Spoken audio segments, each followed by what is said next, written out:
Hey everyone, and welcome to the live stream. If somebody could give me a thumbs up to let me know that the audio is working okay. I see it, my microphone's making the little movement things here, but I just need to make sure that it's not muted or something on your end before I start talking too much. So I see everybody in the chat section is checking in from where they're at. I'm in Michigan. I just checked my phone. The temperature is 2 degrees. And it says that when you add in the wind chill, it feels like 14 below. So yeah, it's cold here. Yep, Joan says that it looks the sound is good, so perfect. Okay, so there's that thumbs up to continue on there. All right, so welcome to the Draw and Color live stream. Tonight we are working on realistic highlights, and I will be drawing and coloring this lollipop here. So I figured this was a great project to kind of work your way towards Valentine's Day. It has like a little, theme to it there going that you can use it eventually. But then there's also a lot of really good lessons here in such a simple little image, but those reflections are a definite challenge. And that's what we'll be working through tonight, because the overall shape of it is simple, the coloring is simple, but the highlights are kind of special there. And that's what drew me to the photo originally. Let's just go ahead and get through let's see, the supplies that I'm using tonight. I have a resource page. There's a link in the description, and right on that resource page, I give you a little bit of a rundown about the book that I've been using in this series. And yeah, I just keep working away. Here was our first project, and there was that poinsettia from December. I think I'm going to work on this page tonight. That was last month. So yeah, I'm just working my way through the book here, but the information on this is on the resource page because I talked about it in depth in a couple of the other live streams, and I don't want to keep, saying the same thing over and over again. I do have a sheet of vinyl underneath it. The vinyl originally was larger, and I cut it down so that it fits right in there, and it prevents some of that bleed through. And that is really, I know a lot of people talk about wanting to preserve this page that's below and make sure that it doesn't get any ink on it. But really what I want this for is it is a non-absorbent surface which extends the wet time of my markers. So you can get better blends just by putting something non-absorbent underneath your project. About the worst thing that you can do is color paper on paper, because that dries your marker faster, and that means your blends are not going to be as good as they might normally be. My blending combination that I'm using tonight, over on my website, I have lots of these underpainting combinations there. We call it vanilla undercover, and it's undercover because there's always some weird color underneath the main colors giving you that shady shadow. So that combination that I'm working tonight is directly from this pink lollipop recipe. And that's our photo reference too. So I'm starting, my underpaint is the BG32, and then I have RV29, and then I have R35. So this is an RV, and this is an R, and then back to that RV for the RV25. Now, the reason why I have that red in between is there's two reasons for it. First of all, the jump from R29 to R25, that is not a blend that works really well. It's a big jump between those two. These two markers don't always play well together. So I almost always insert something between them. And in this case, I see in the photo reference, I see bits of warmth. It's not just a cool pink. There's warm pinks running through there too. So sometimes I put in R27.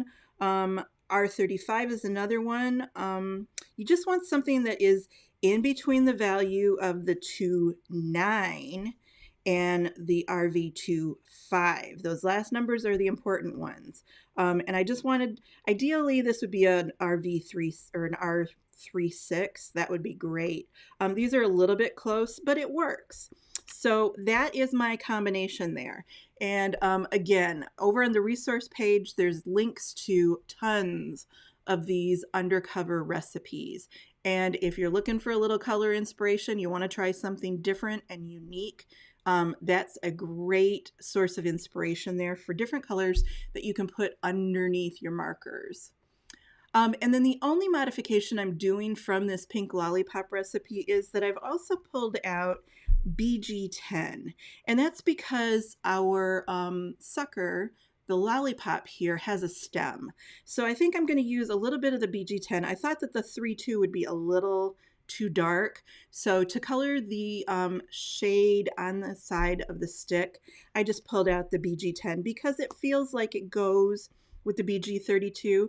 These two have some relationship to each other, so it makes more sense to pull out a blue-green rather than to introduce another color into the composition.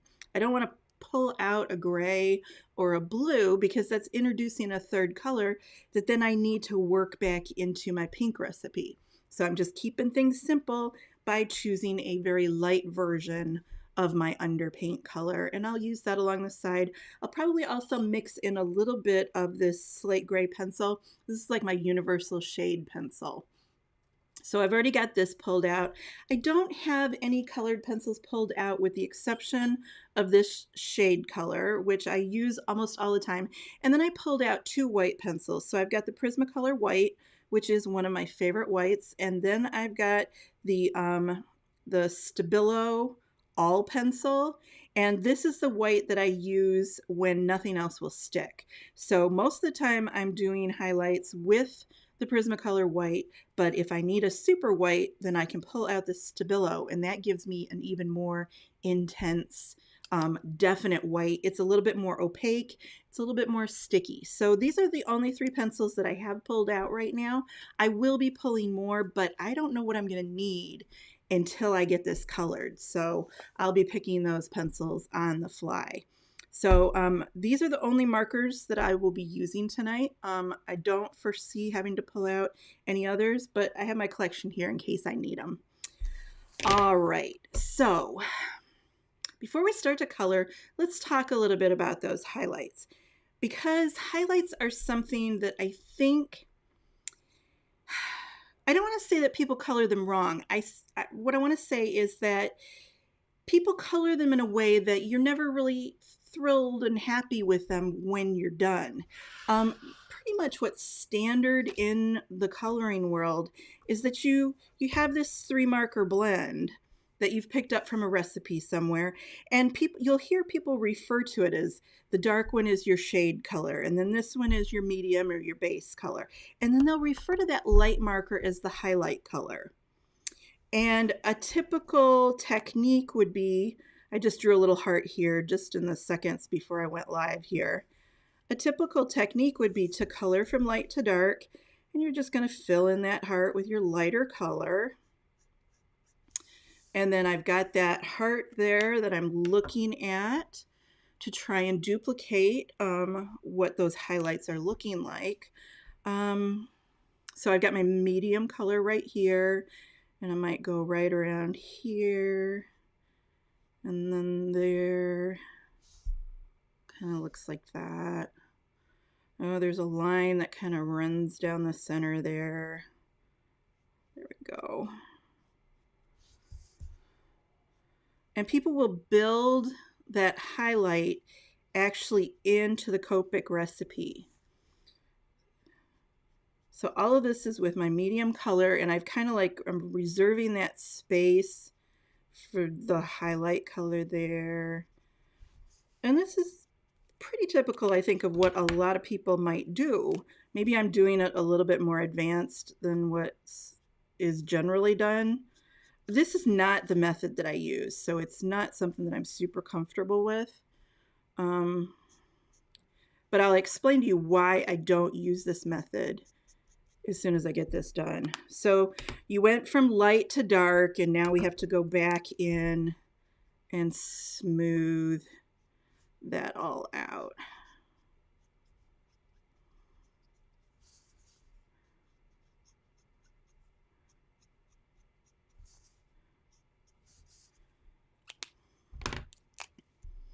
So there we go. And then this is that last shot, I guess you would call it, the last shot of the lightest color.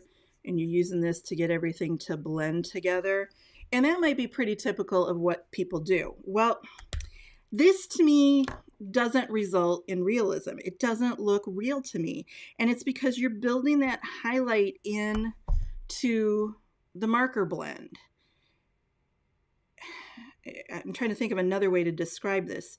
You're coloring the surface of the heart, and you're building those highlight colors into the surface of the heart, which is why I think then people pull out one of these kind of gel pen things, because this doesn't look right to you when you're done with it. You're like, oh, it needs just a little zhuzhen up. And so then you'll get people that are doing kind of this stuff. And you know you've done it. Everybody's done this, where you just kind of start decorating until it starts to feel more realistic. Well, this is never going to look realistic because you're kind of going about it the wrong way.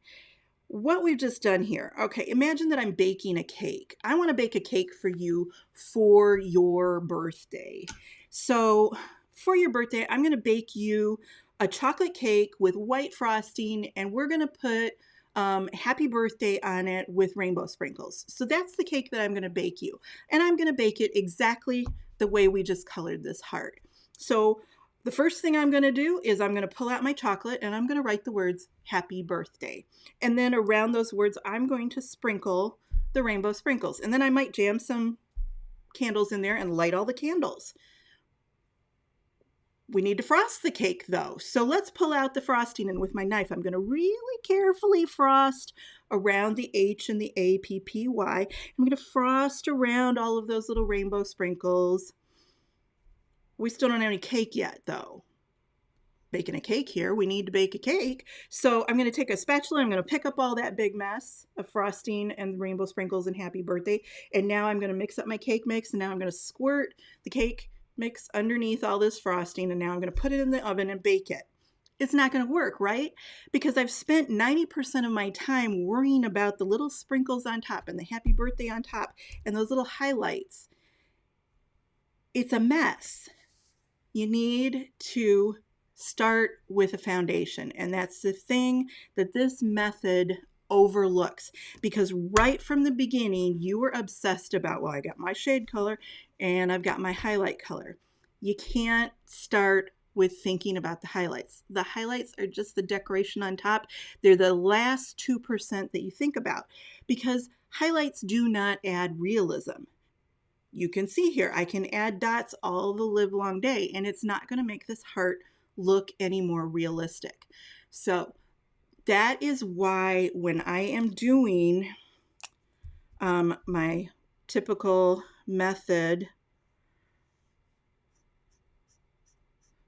of combining the Copic with the colored pencil, that is why I almost always do the highlights as a separate step, not with the Copic, but with a colored pencil. I separate them because to me, this is going to end up looking a lot more realistic than this will. Now, I shouldn't have grabbed the lightest color there because this isn't going to show up as well. But I'm going to color the base of the heart first, and I'm not going to add these colored pencil details until I've got a base that looks perfectly realistic, dimensional. I'm not going to add the pencil until I've nailed the foundation properly. So the first rule is that those highlights, they sit on the surface, and that's why I separate them. The highlights are not part of the surface. The highlights come from the light and the environment around the object. So if I'm looking at this real sucker here, this real lollipop, If I were to move the lights just a little bit over, it would totally change the shape of those highlights, right? The highlights are not part of the lollipop. The lollipop is translucent, it's pink, and that's the part that I'm going to color with the Copic. And then I'm going to add the lights later in a separate step with the colored pencil. So I'm separating those two. And it kind of works the same way that the light does. The light is casting it's casting reflections, there's some bounce light going on, and all of that is sitting on the surface. It's not in the sucker, it's on the sucker. So by separating the Copic highlights, or by separating the highlights from the Copic, I'm starting to get something more realistic. And I don't feel like I'm describing this well, but you'll see it happen as I'm coloring tonight. That second tip, the second tip is that the foundation has to come first. If this heart in the Copic stages doesn't look realistic, if it's not building a firm foundation, it doesn't matter how fancy my highlights are on top and how realistic those highlights are on top, it's not going to work. It's not going to look realistic. You cannot add realism with the highlights. You add realism by getting that foundation looking perfect first. Third tip for doing realistic highlights is that highlights are not white. Okay, so once again, link down in the description to the resource page. And on the resource page, you can download the PDF for tonight's project. And there I've given you some color samples. See, I've gone around that photo reference and I'm sampling the color digitally with my computer. I've sampled the color. So down at the very bottom, that little dot down at the bottom, it's kind of a magenta color, and it's pointing to where the stick has been inserted into the lollipop. And the color there is that magenta hot pink. The dot just above it looks more red, and that's why that R35 is in our blending combination tonight, because see how red that is compared to the color where the white stick is inserted into the candy. But then the top 3 dots are samples of the color that's in the highlight zone. And at no point, no matter where I sampled, I was never getting a perfectly white highlight. And that's another reason why I do those highlights with a colored pencil, because tonight you'll see I'm going to pull out a pink. I don't know which pink I'll pull out.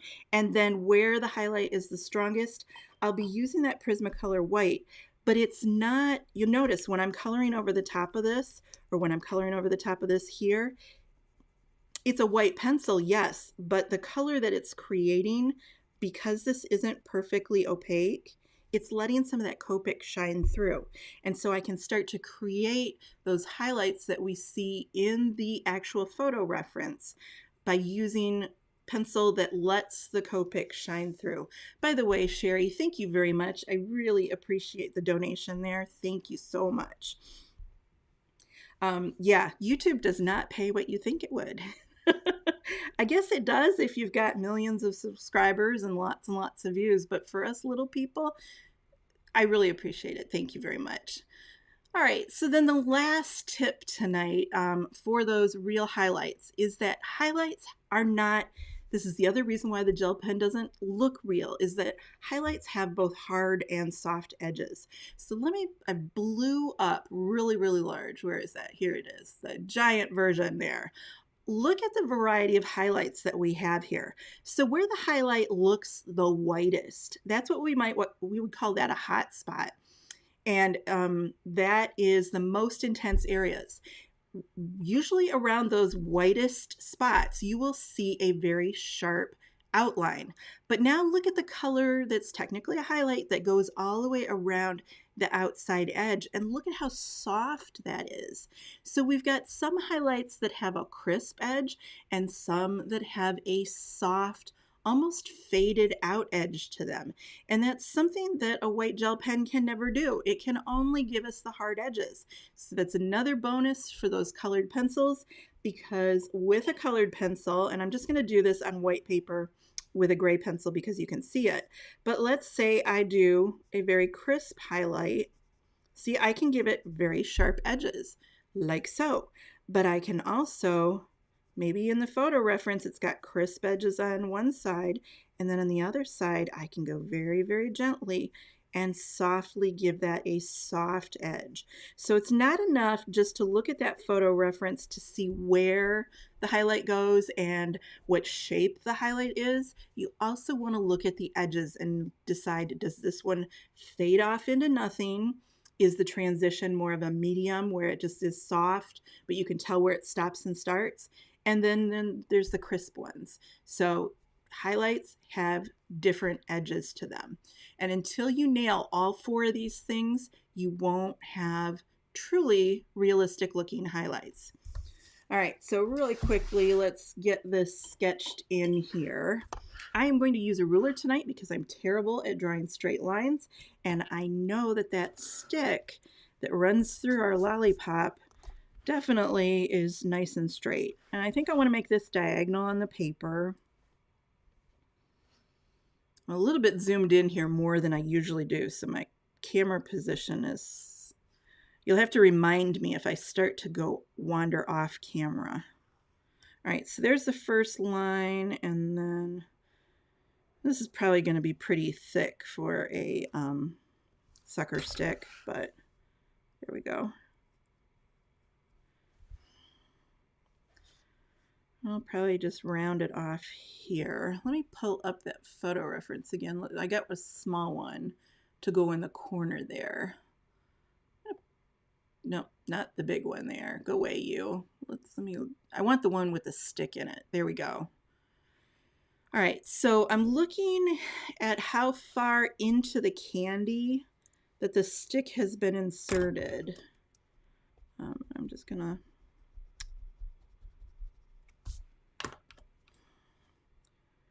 so maybe the candy comes down that far and out that big. Oh, Jacqueline, I love you. I just saw that comment come on there. Yeah, Jacqueline asked when I brought up the big one. So here's that big one again. Let me get rid of the one with the stick there. Jacqueline noticed the yellow in there. Yes, I am definitely pulling out a yellow colored pencil tonight. You spoiled the surprise, but I'm glad that you spotted it because yes, there are some areas of warmth here and there are some areas of more of a cool purpley pink kind of color. Yeah, there's all different temperatures there. We need to include all of those tonight. All right, so I've kind of just I've given myself some guidelines there. Now let's see if I can draw a heart. Maybe I should have rehearsed this. Okay. Kind of giving myself the outside edge there. The trick to drawing a heart is getting both sides to look balanced and the same size.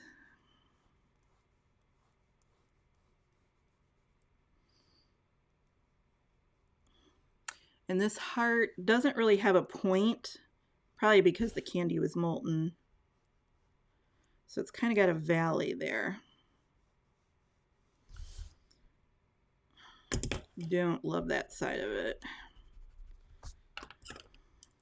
That is one of the nice things about working digitally is that inevitably when I'm drawing something, I get one side that I love and one side that I hate. And when you work digitally, you could just like decide you could mirror it. But it's harder to mirror things when you're drawing it by hand. I'm going to overwork this, just getting it perfectly even probably isn't worth it in the long run. Our candy has a very sharp edge down there. I want it to be like, I can remember suckers as a kid having like little blobs on the side. So I think I'm going to add that.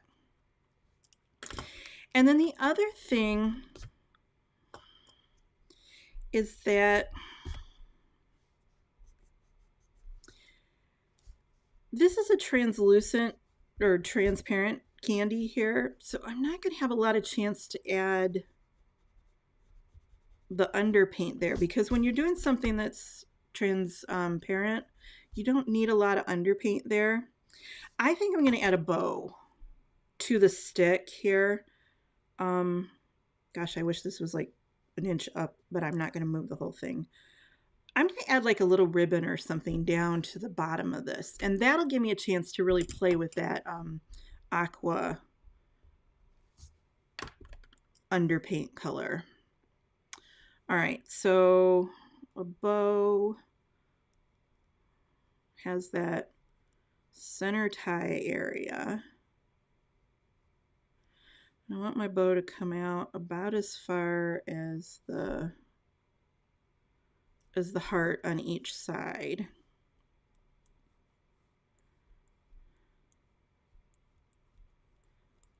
Don't have a photo reference for this, guys. It's just off the top of my head here.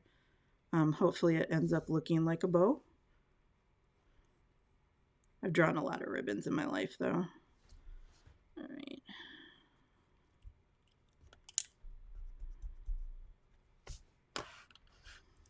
And I don't want it to look like matchy-matchy on both sides.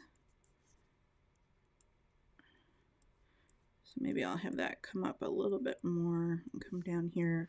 Actually, let's just give it like a... There's going to be a wrinkle in it.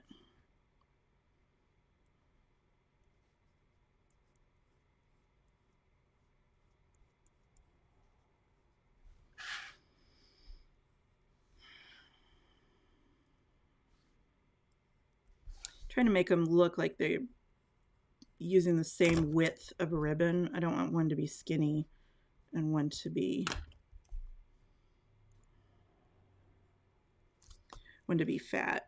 All right, so there's the ribbon, comes out about as far. Yeah, I like that. Okay, so let's have a tail come this way and a tail come this way. I think we're just going to use that. All right.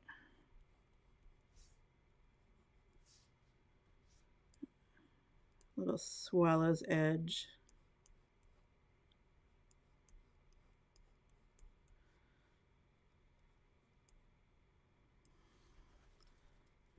I come up there. And then this one's going to come over the ear. Let's put a wrinkle there.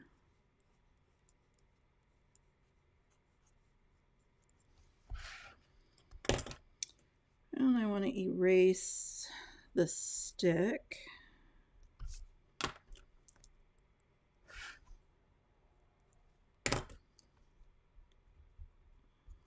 Erase that bit.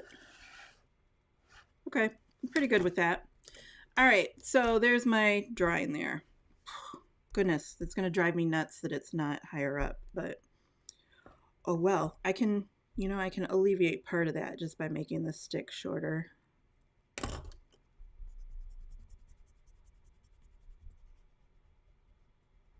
When I draw the digital stamp version for you, it'll be more balanced. I always go through and kind of finesse things and make them look a little better.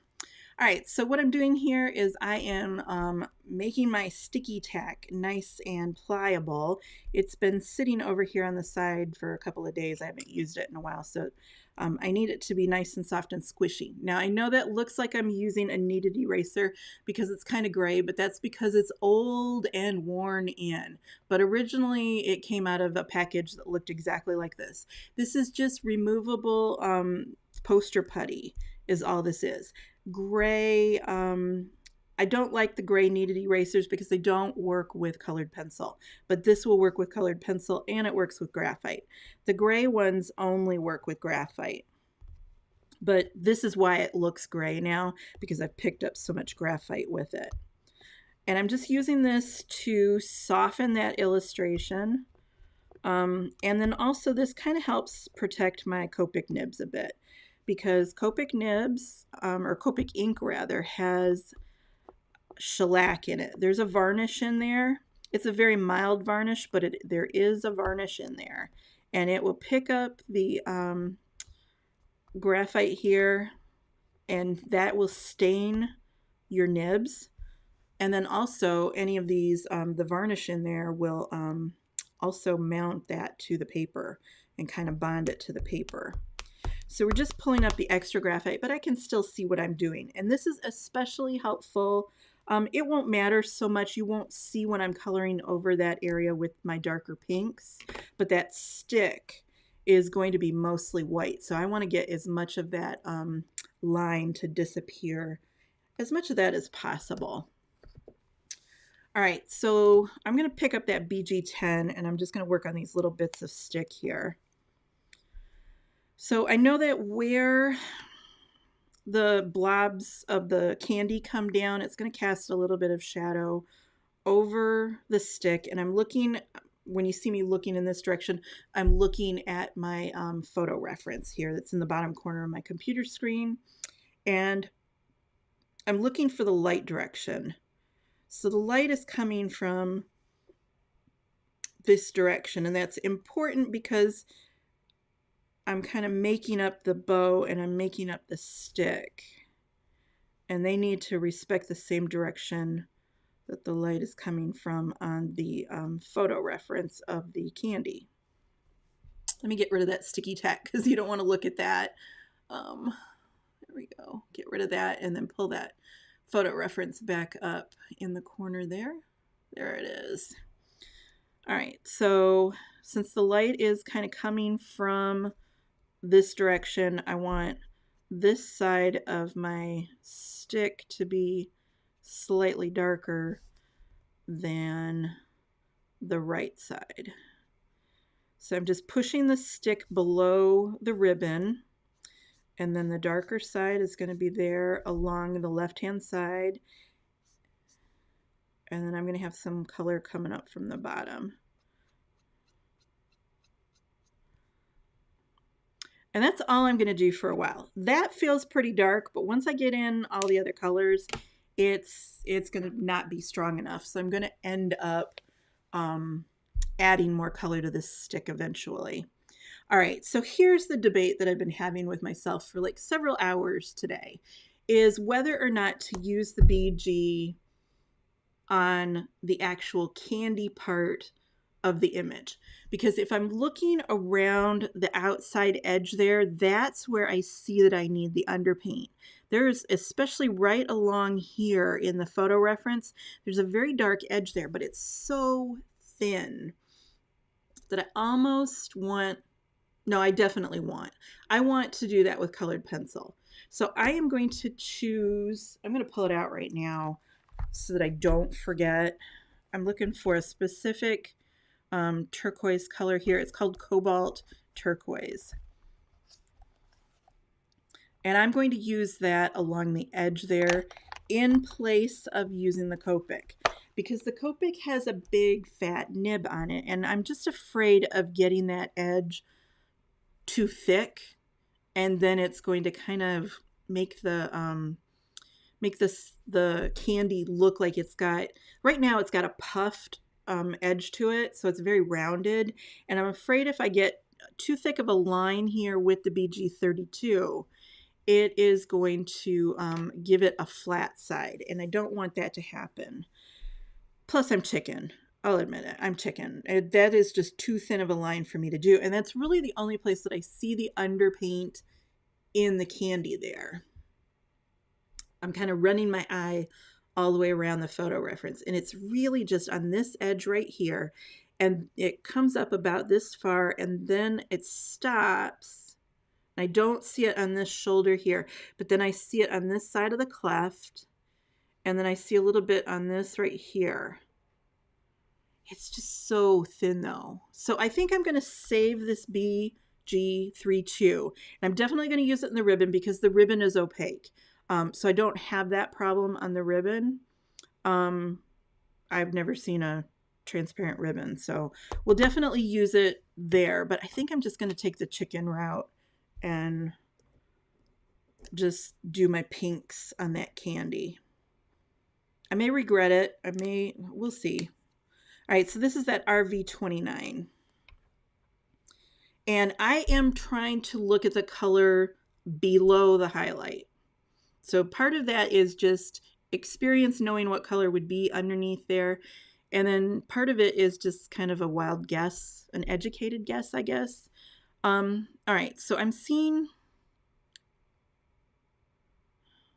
along the side, this is that RV29, which is very, very close to R29. It's amazing how similar those colors are.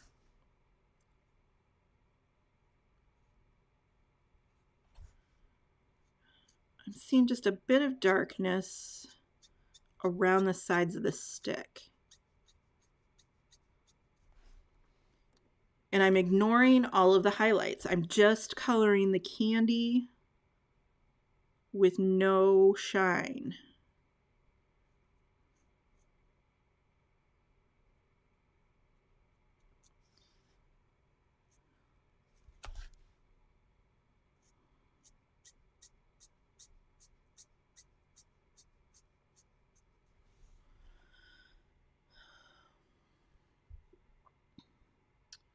All right, so remember, I've made these blobs up.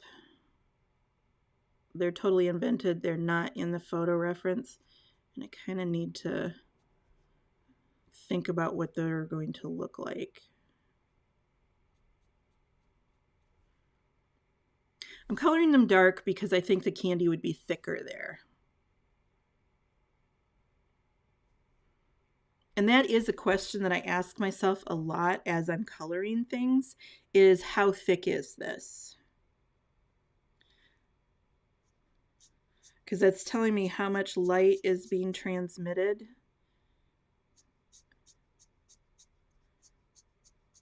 Through that area, and then that in turn tells me how dark it's going to be. So that's just one of the questions that when I'm coloring something that's transparent, whether it's glass or candy or plastic or like a liquid like lemonade or something, I'm frequently asking myself how dense and how thick, because I'm thinking about how much light is going through the area.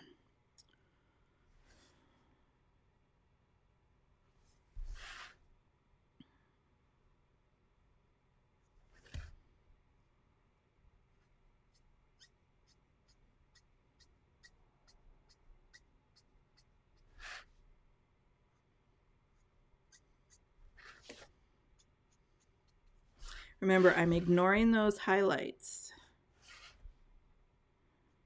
because I'm working on getting a nice rounded candy.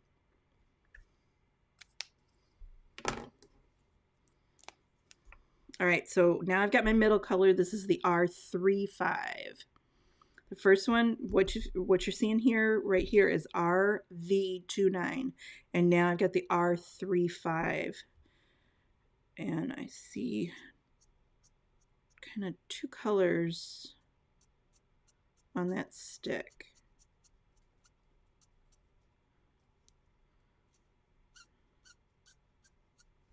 I think I'm just going to finish the stick off with that 2.5. Then I don't have to think about it anymore.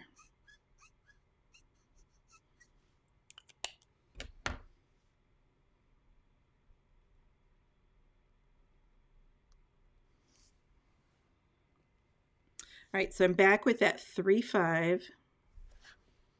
And it's going over the top of the 2.9 and slightly beyond. So I'm getting that 2.9 wet.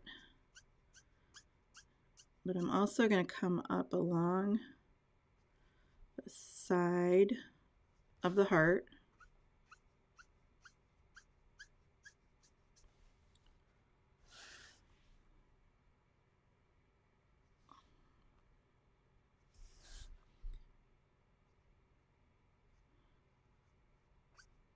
Whoop, little bobble there. Just straighten that out. Ooh, then I straighten part out. Now there. Fix one spot, then you end up fixing it 20 times. All right, stop it before I damage it.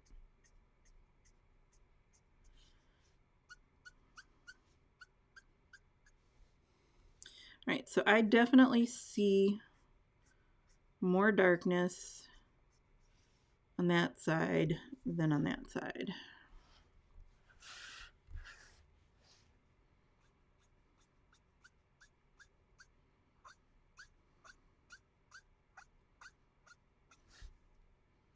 So you can kind of hear my marker squeaking, but it is not empty. I know it's not empty because every time I kind of press down on the paper, I'm seeing the ink kind of glisten, but plus I also refilled it yesterday. So not every marker that squeaks is empty. That's a myth that you don't have to refill your markers until they squeak. If you do that, you run the risk of having to buy a new marker, because by the time a truly empty marker starts to squeak, you could have a dead core on the inside. And another squeaky marker.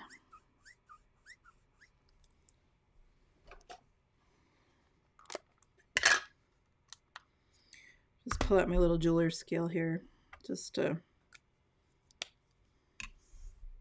it's 13.7, and I would refill this at like 13.5, 13.6, and I would refill it to 14 grams. So nope, it's not empty. It's just squeaky.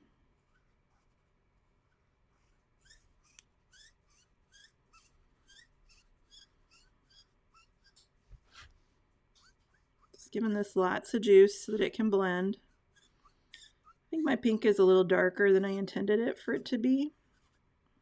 I didn't really leave a lot of space for the RV25. Probably because RV25 is not a color I love very much. It's pretty fluorescent.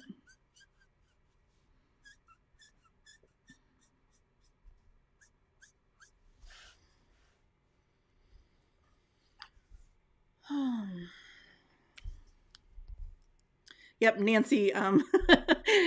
I love it when Nancy backs me up because she's got a lot of experience too. Yeah, there's some that I've got a kid like this that one of my children, she could have a broken leg and she wouldn't complain. She could walk around with the bone hanging out and she just would never complain. And another one of my kids would be like, they would, fall on the floor and complain that they were dying. And nibs are the same way. Some nibs are just going to complain constantly. And then others, they won't make a peep until they're dead. So there's that BG32, and I am using underpaint on the bow because it's not translucent the way the sucker is. So I'm just kind of thinking this through because I don't have a photo reference here. And I figure that there's going to be some darkness there in the center. There's probably going to be some darkness up here too.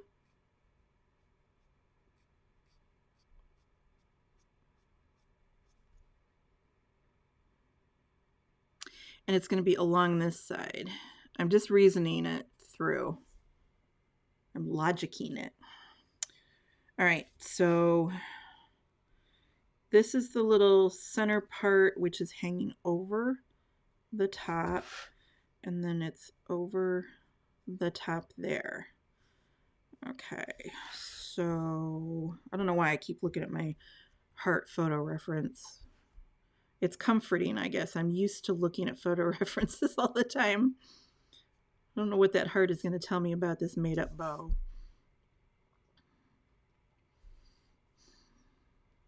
I think it's going to be fairly light there. All right, so then the center knot, that's the name I was looking for, the knot, is going to come down.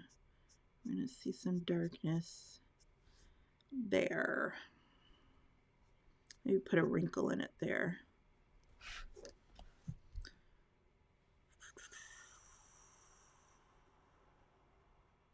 Okay, so there's an overlap there, an overlap there, and an overlap there.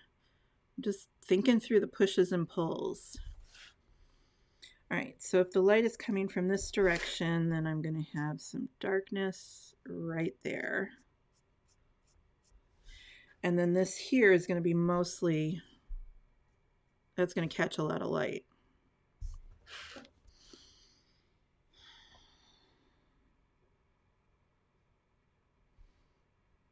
Let's put a wrinkle in like that.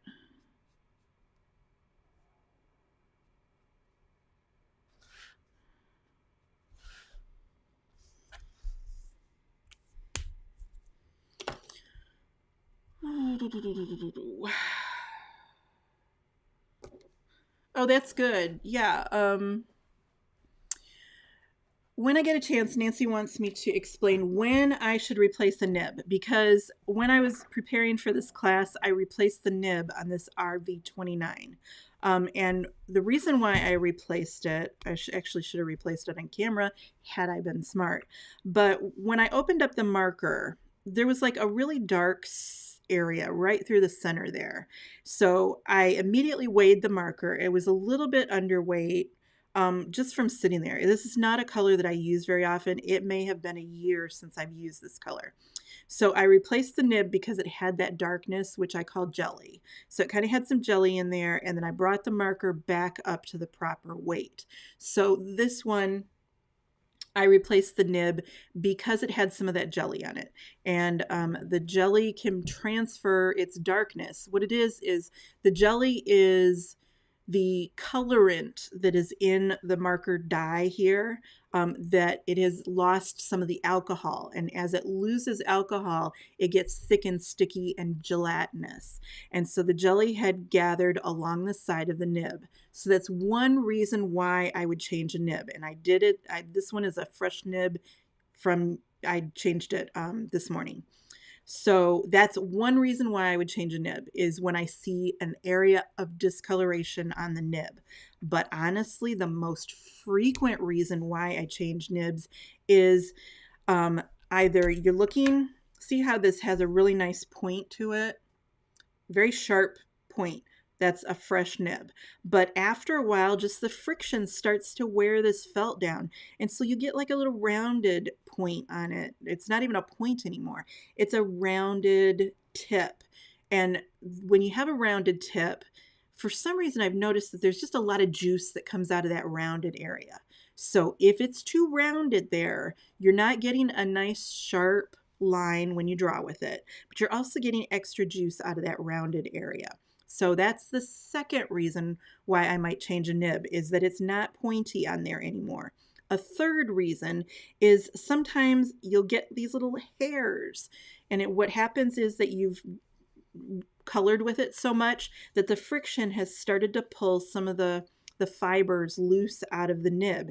And so you'll get these little hairs that then you go to make a straight line, you go to draw a straight line, and those hairs are drawing extra lines for you. So you need a clean, pointy nib. So first reason is gunk on the nib. Second reason is a rounded point on it instead of a nice pointy point. Third reason is there's little stray hairs on there. I have tried to trim those hairs off with a pair of detail scissors with moderate success, but if you got some hairs coming out of it already, there's going to be more. And then the last reason, which is the most common reason why I change the nib, is that after a while they lose their spring. You'll see that you uncap a marker and your nib is kind of pointed off to the side. It's just not as firm as it used to be. When you color, you're applying pressure and you're slowly wearing down the felt of the nib. So a floppy nib is not fun to color with either because it's not very accurate. So the 4 reasons why I would change a nib, and Nancy, if you can think of another reason, add it to the list here. 4 reasons is there's gunk on here. That's number 1. 2 would be it's not pointy anymore. 3 would be there's hairs hanging off the end of it. And they're just hairs that have been pulled. It's not like hair from my head. It's fibers that have been pulled off.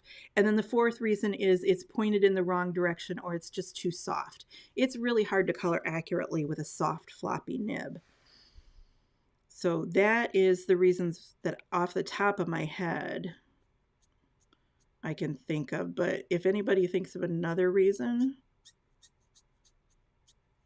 And I saw somebody on Facebook, I think it was yesterday, they were asking a question and I didn't have time to answer it in one of the beginner groups, and they were asking a question that they went to change the nib and they can't get the nib out of the marker. So they were like pulling really hard on it or something. Yeah, I think Lynn actually answered that one before I could get to it. Yeah, if you can't get the nib out, you've got core damage. So it's worse than just your nib having a problem.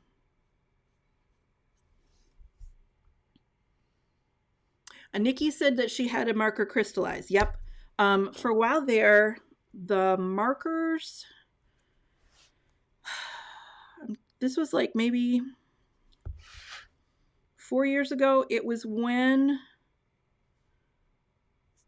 Japan had, remember when Japan had a, they had an earthquake, and then the earthquake caused a tsunami. And right after that, we here in the US had like this big backup at the port where these markers come in from being imported. And so we had cargo ships that were just having a hard time getting in and unloading. And all three of those things happened all in quick succession. And I noticed at that point, I was working, teaching at a store there, and almost all of the markers that were coming in, first of all, we had a shortage of Copics because we just couldn't keep the stores stocked. And I noticed that there were a lot of crystallization issues.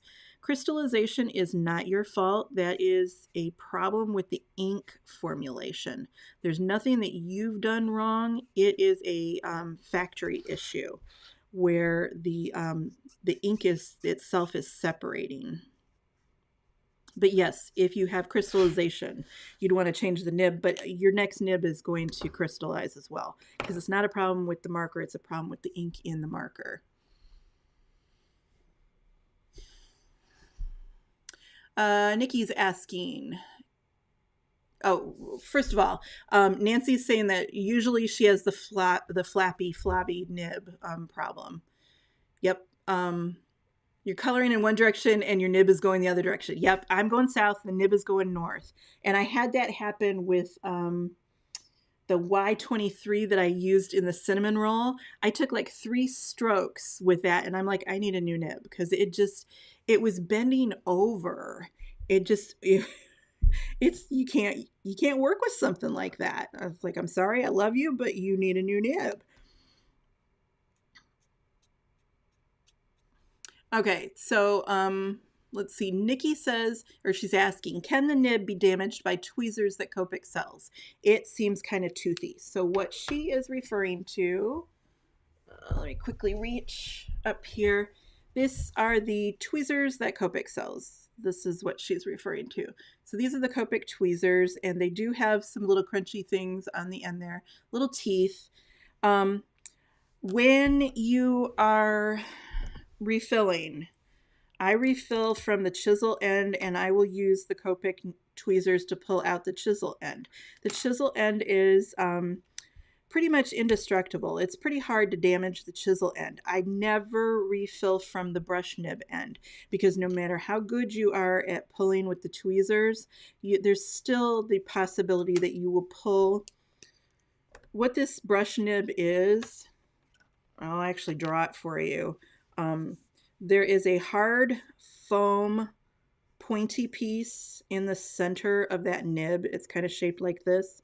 And this is a hard felt there. And then they put this cotton cap over the top of it. And that's the nib that we use. Okay, so this is the part that gets, like, it'll get damaged and it'll get rounded over and stuff.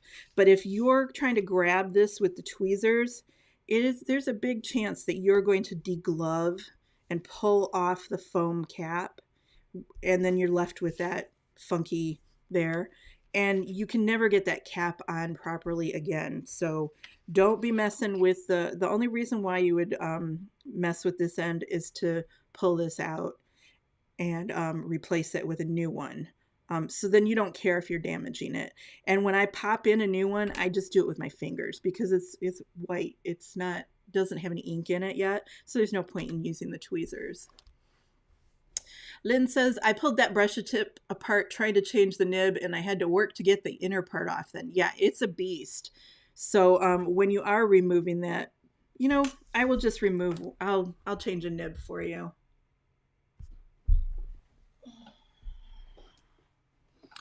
So I have this little jar. This is the old hypodermic needles that Copic used to sell for refilling.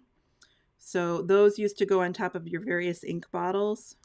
And yeah, it's the same thing we used when I worked in a veterinary office. It's a cow needle. Trying to get a nib out.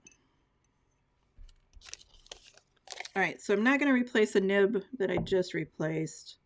So the RV29, but let's do the R35. I do this one frequently. I use this a lot. It's not a bad nib. Let me see the RV25. I almost never use this one. That one's fine. All right, so I'm just going to replace this one. So what you do is you just grab it. You can use regular tweezers too. And you just grab it there. So I was talking about degloving the axe. I'll deglove this. I want to get my hands all nasty.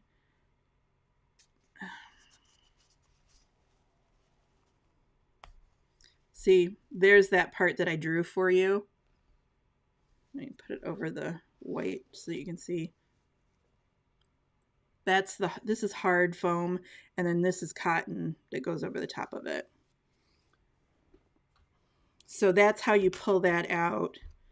And then here is a replacement nib, and you have to get the super brush nib. The regular brush nib is smaller and it won't fit in your sketch marker. So when I'm doing this one, I just pop it in there with my fingers and kind of push it in and then give it some time. And it will juice itself up.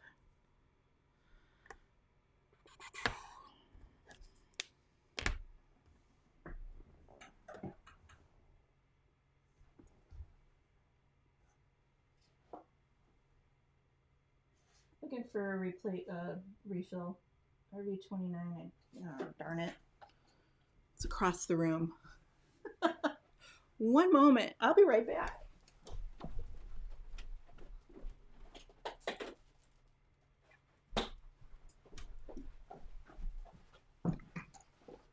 Okay. If I'm going to continue coloring, I don't really have time to wait for this to fully juice itself up. So I've got that RV25 ink here, and I'm just going to tip load. Just to make sure that that's nice and juicy.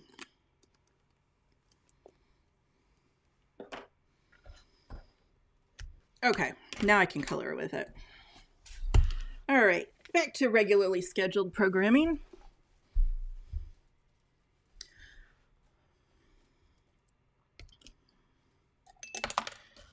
Get that cow needle out of here. All right, so that was the RV29, then the R35. It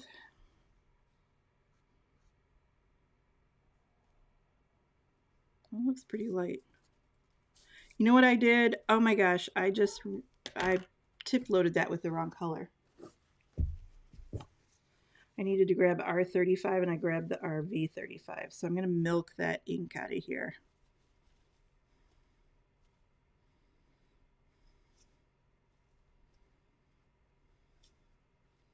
And this is why we don't refill our markers on camera. There we go. Now it's looking more red.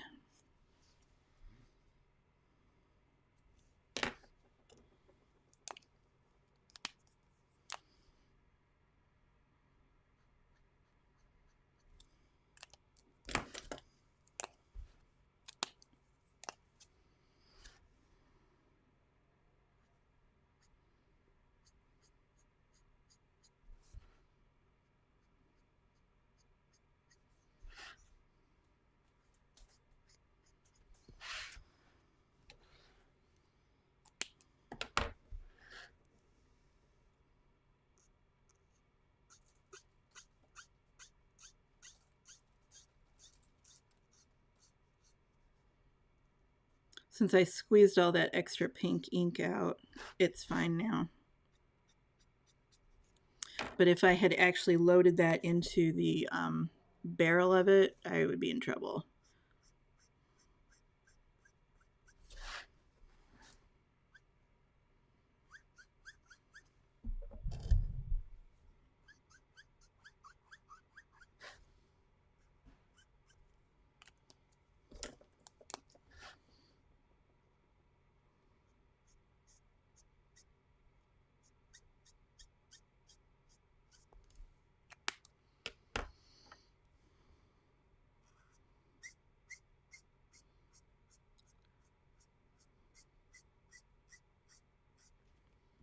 That new nib is squeaking just as much as the old one did.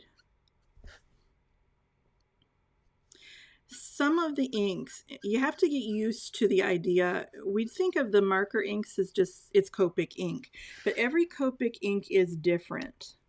Even within the same family, they're different. And some of the inks are slicker than others, like they're oilier. So they provide more of a lubricant as the nib is moving across the paper.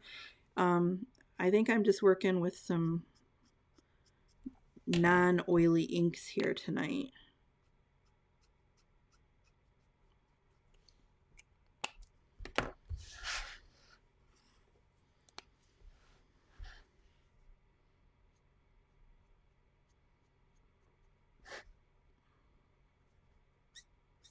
So I'm going over the top of that aqua and then slightly beyond.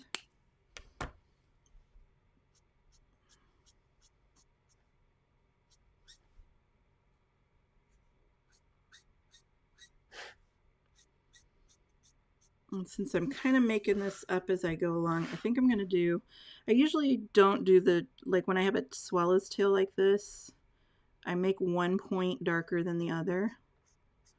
So I've just chosen that one.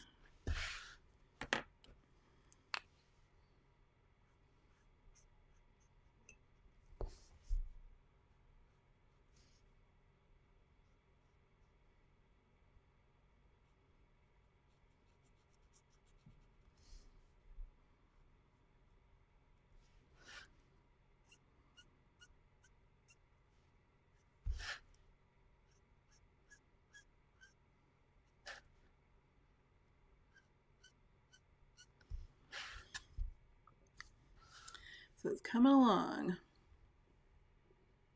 Nancy's asking, so if a marker crystallizes because of the ink formula, will the refill cause the same problem? If the problem was the refill. But what we were noticing back when we had the tsunami problem was that it was brand new markers. And so in that case, it was the ink that was coming from the factory. But if it's the ink that was coming from one of your refills, yeah, you could have that same problem occur over again. All ink is made up of, and I know this from looking at the material, what do they call it? The MSDS, material data safety sheets, and that gives the general recipe for Copic. So the general recipe for Copic is dye plus alcohol, and there's like 3 or 4 different kinds of alcohol in it. And then there is also the shellac. There's enough shellac to be listed as a major ingredient. And so the dye is the problem when it's crystallizing, is that most dyes have like a salt base to them. So there's some sodium that is dissolved in there, and it's the salts coming out of the formula because it wasn't balanced properly at the factory. So it's a chemical problem, and just adding new ink isn't going to solve it.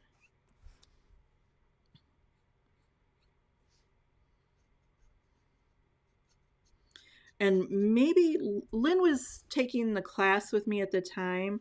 Do you remember, Lynn, when we had that tsunami thing and like there was several people in class that had the crystallized, and for some reason I seem to remember that it was a lot of yellow markers that were crystallizing. Do you recall it that way, Lynn, or not?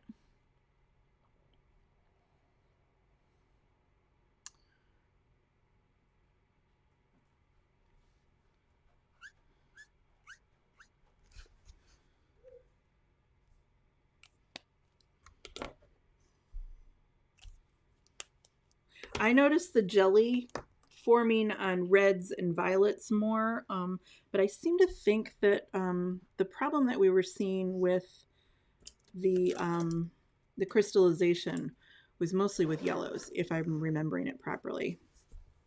A long time ago.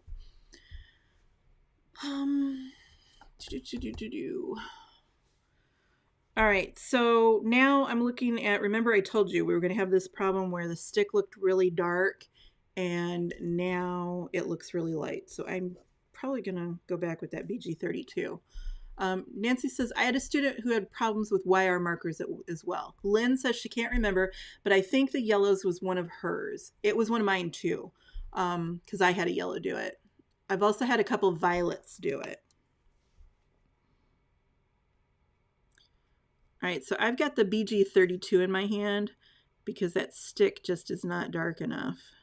But I don't want to do too much because I don't want it to look like it's an aqua stick, but it does need some more color. And then here's the BG10 going over the top of it.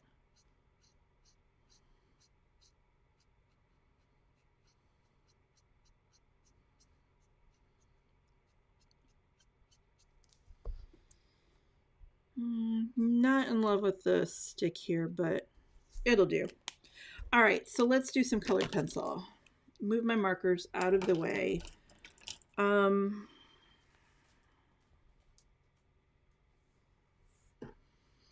got that turquoise, the cobalt turquoise. Yep.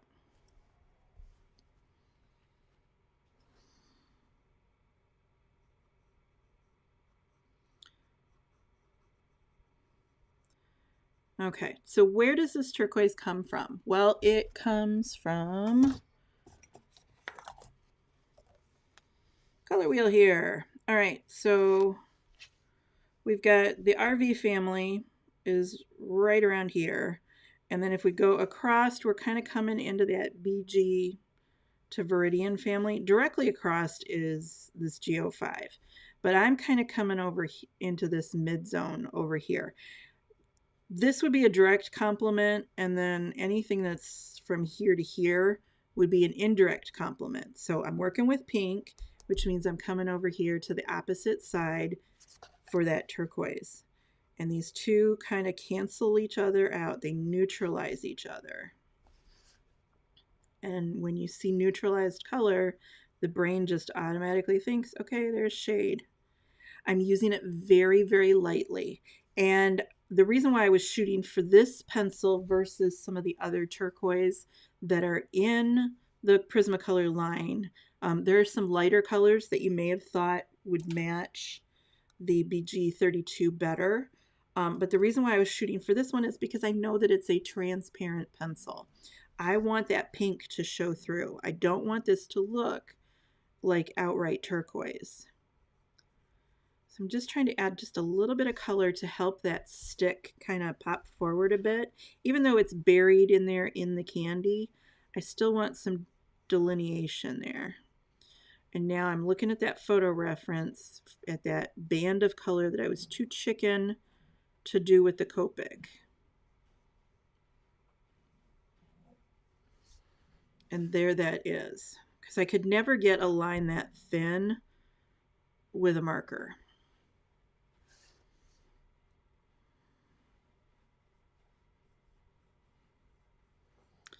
And I don't really see it coming up that side as intensely, but I just wanted to balance it out, so I did it anyway.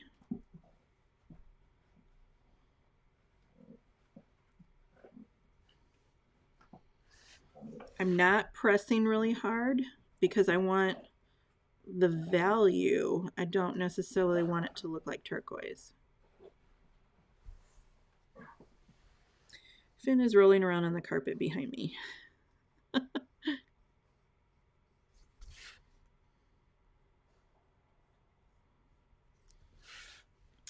All right, so I've got those little pushes in. What do I want to do next? Do I want to jump into that highlight? No. I want a transparent yellow. So here's my yellow group and transparent. So I have my yellows lined up this way because the greens are over here and I've got the greenish yellows going that way and I've got the orangish yellows going this way. So I want something that's a little warmer, not too green, and I want it to be transparent, and that's canary yellow. And that's just from years of using pencils. I just know that this is one of the transparent colors. And the reason why I'm working with transparent color is because I want that Copic to shine through. So look at how far away I'm holding the pencil. And I'm trying to pick up those warm hints that Jackie saw.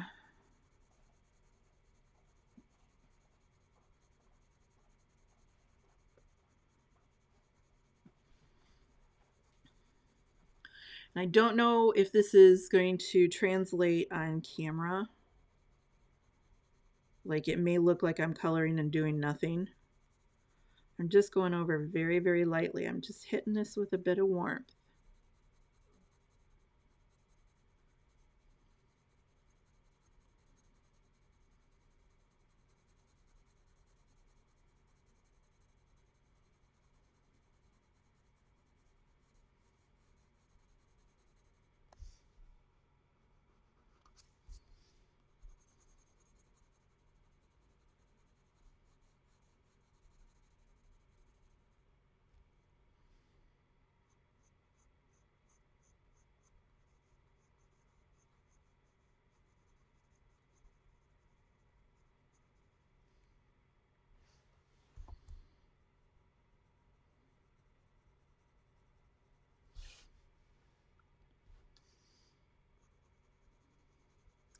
Just thinking it through. When I go quiet, it's hard to talk and think at the same time. So when I go quiet, that's usually because I'm thinking, and in this case it was, I'm thinking, how much yellow should I put down? I'm used to coloring in the daylight, so this is definitely a little unusual feeling for me. I don't want to do that with that. All right, I'm looking for a purple and a pink now. All right, so pink, pink, pink, pink. Do I have it already being used? Oh, here it is. Okay, here it is. So this is a slightly warm pink. It is called Blush Pink number 928. It is opaque. Sharpening it so I have a nice sharp point on it. And then the purple that I want, you could use Prismacolor number 938 or 931 is dark purple. Here it is right here. But my substitute for the Prismacolor dark purple is the Derwent Lightfast purple. There's no numbers on the Derwent Lightfast. It's a major problem with these pencils. I really wish they had numbers on them, but this is just purple, and then it says LFI, which is, or LF2, which is the light fastness on it. The reason why I have stopped using the Prismacolor dark purple is because where it interacts with an opaque pencil, like this pink color here, the Prismacolor purple, there's just kind of this weird colorant that leaks out of it, and it will turn hot pink on us. And that does not happen with the Derwent Lightfast. Same color. They look very similar. They're both transparent pencils. It's just that the Derwent Lightfast is safer. All right, so I see hints of warmth down here in the point. I'm going to come along next to that. I'm not hiding the turquoise, just kind of coming along right next to it.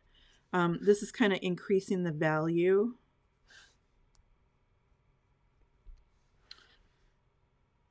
Okay, I need to enlarge my photo reference, so I'm going to hit the enlarge button a couple of times so that I can, before I was looking at the whole thing with the stick, now I need to look at it a lot larger so that I can see some of these details. All right, so with that purple, there's a little double ridge there. I need a cream color. Probably not cream though.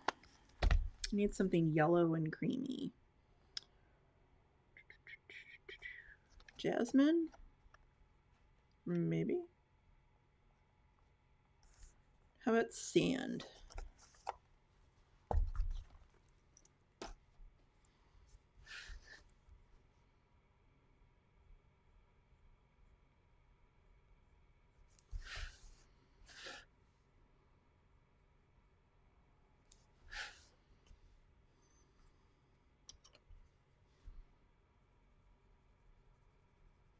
And now for the first time, I'm actually doing some highlighting with this blush pink.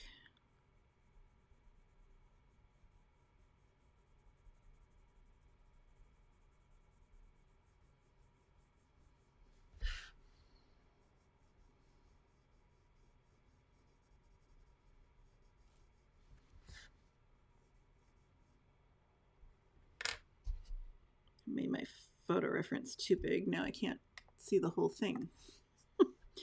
Can never please me.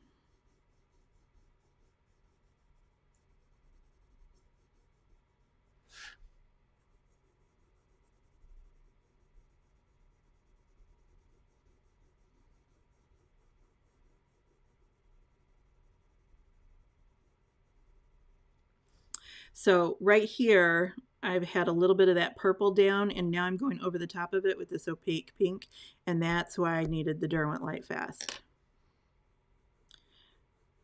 It takes a few days for that Prismacolor purple to go wonky on you, but when it does, boy, is it ugly.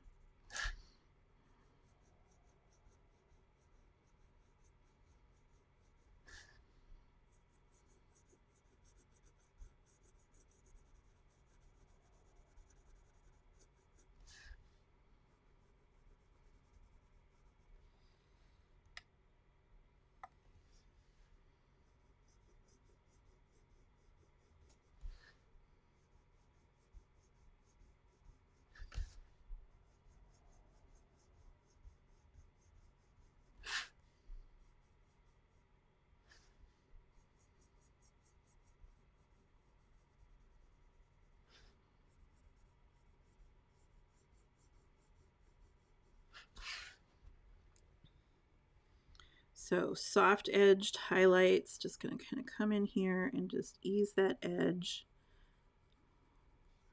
Really soft, very gentle.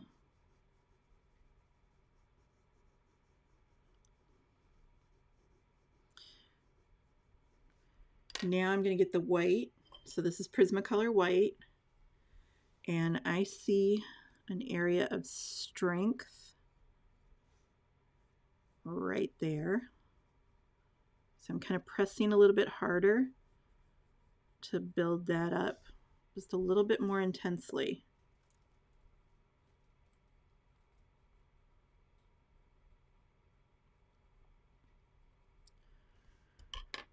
And then I see some warmth.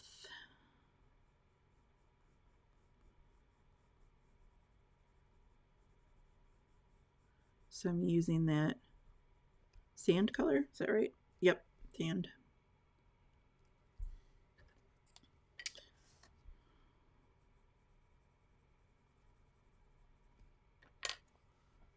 A little bit of intensity.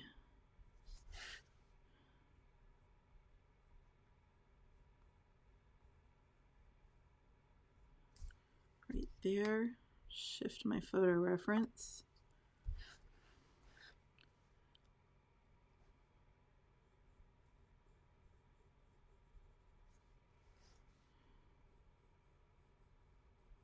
pressing a little bit harder to get that color more intense there.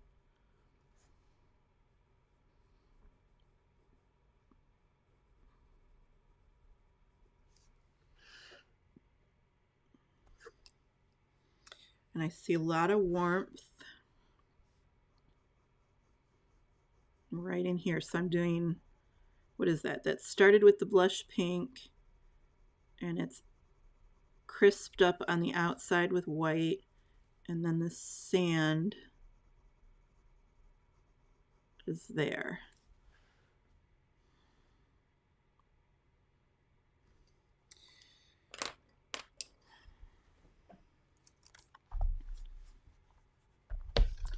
Looking for kind of a magenta color. Process red.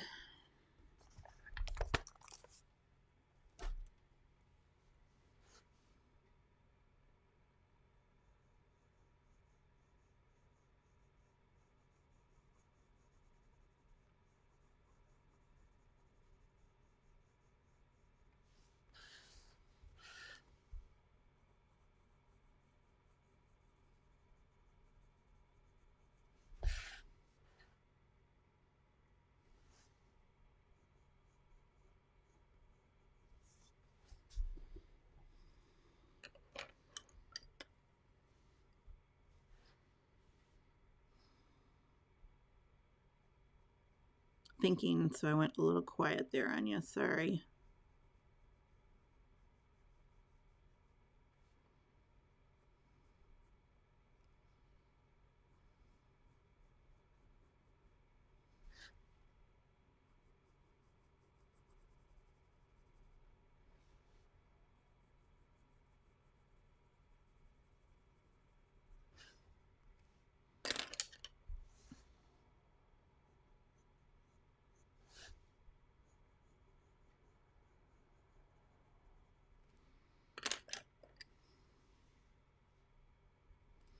Sharpen my white.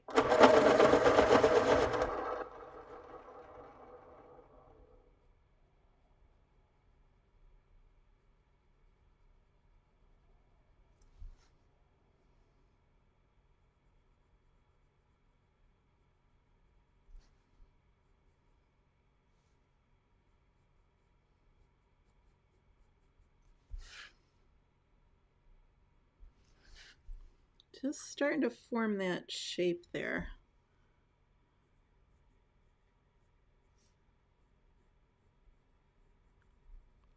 There's a crisp edge there, and now I'm softening it out.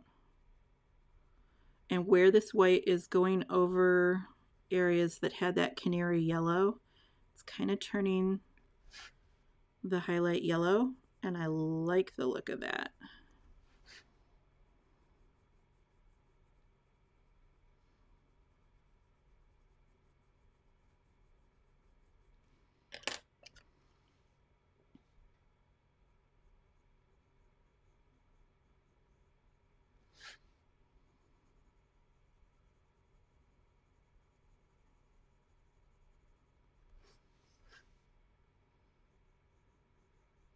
Crisping up that edge with the process red color.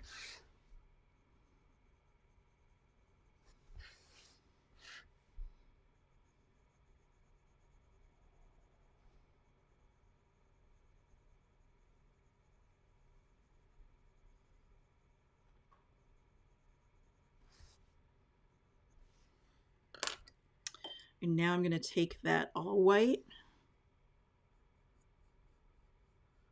and add a boost where the white is the crispest and the cleanest.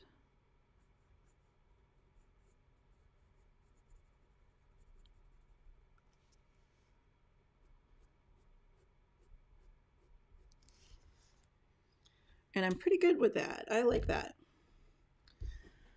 Let's see.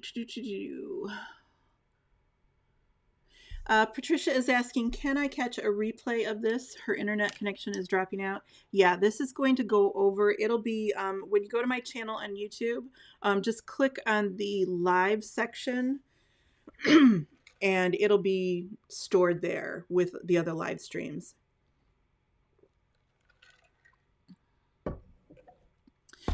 Joan is asking, I mentioned that I wasn't thrilled with the stick. Would I change my color selection next time? No, I think the color selection is fine. I think the stick is too fat and it's not long enough. Remember, I shortened it to get it to sit on the paper more balanced. But it's just a really fat little stick. Yeah, it's just a little too thick for my taste. Okay, so I've done this highlight here. I'm trying to decide if it's big enough. Probably needs to be a little bigger, but I'm not going to mess with it. Maybe I might.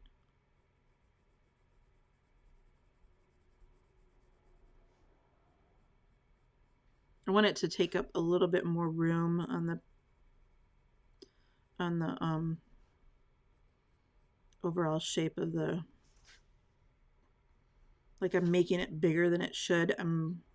It's the right shape for the photo reference. I just want it to be bigger.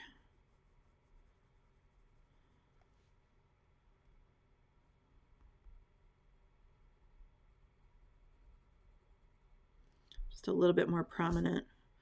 And that's just because as I'm looking at it, I'm thinking it should be bigger.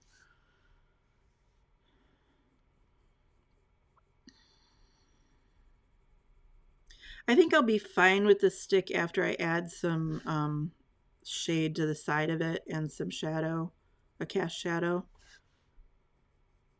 It's just a chunky little stick.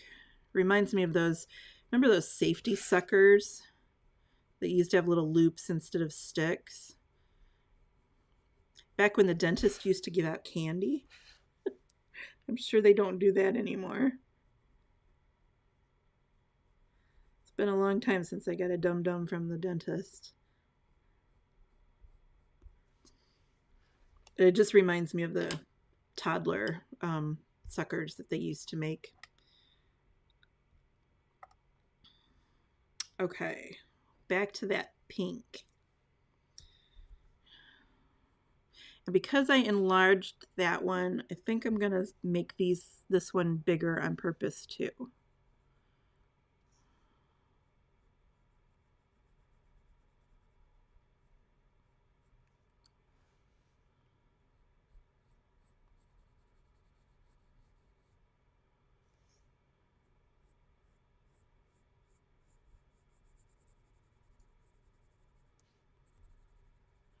Okay, so it's got a sharp edge down here, but it's a very soft edge here that just kind of fades into the candy.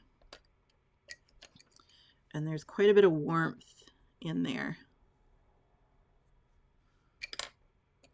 There's actually a dot. I don't know what that dot is. Make that super yellow.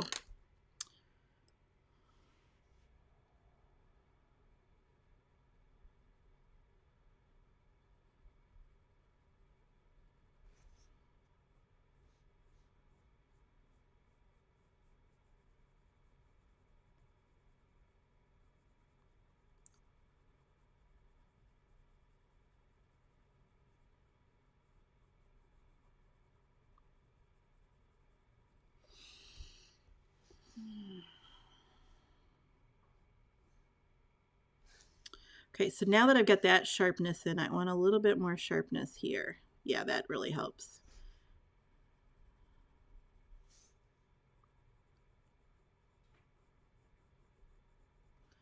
And then I think I want to use the all white to really pop that forward.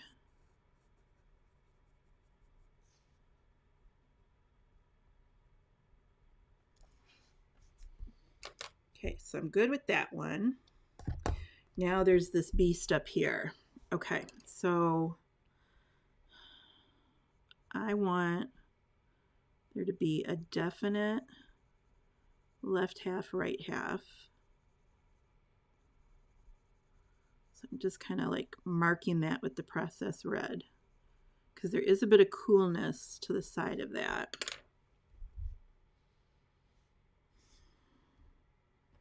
going to jump in right with the white.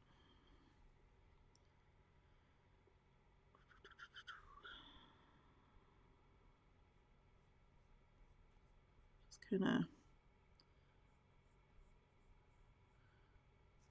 figuring out what this shape is going to be.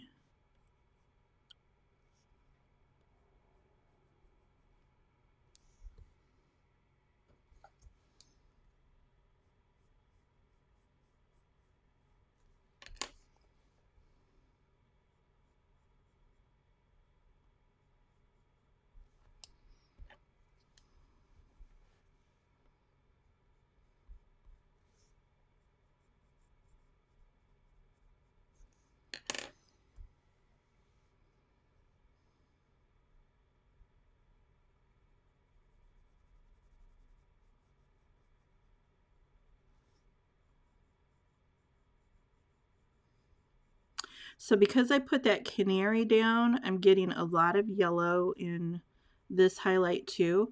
So there's actually more color going on in my project than there is in the photo reference. And that's kind of what I shoot for almost all the time.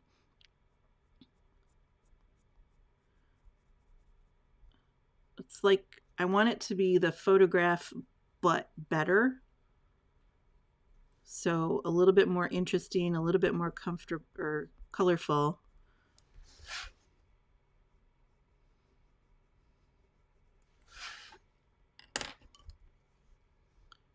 Kind of a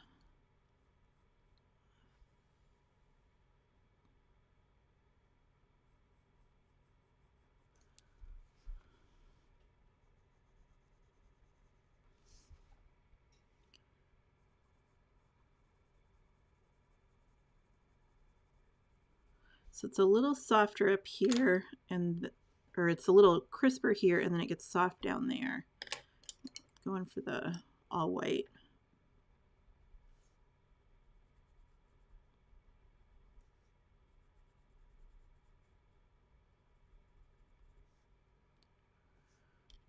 And then I think this is a little too strong.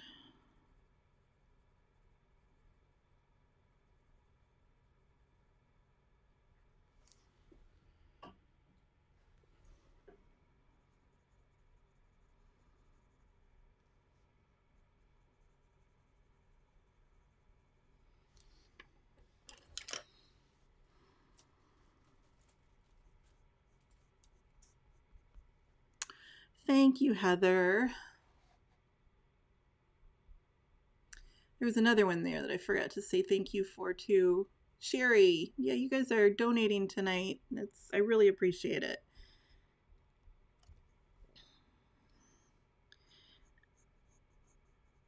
It's hard for a lot of people to take classes now, and I totally understand. I just blew way too much money at the grocery store. It's just times are tight.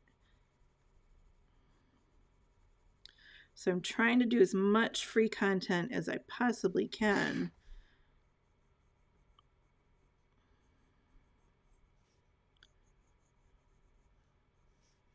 Because I know that when things get better, people will go back to coloring if you're able to stay active during these economic down times. But if we chase you away from coloring with the cost, we could lose you forever, and I don't want that to happen.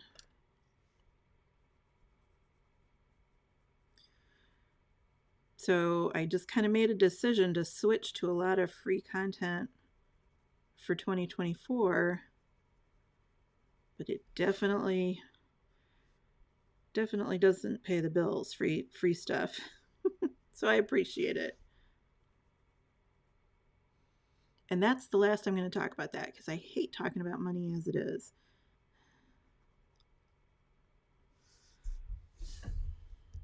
I don't know, what do you guys think? I want that stick to pop forward just a little bit. I like the hot pink that's going on in there, and I'm missing it.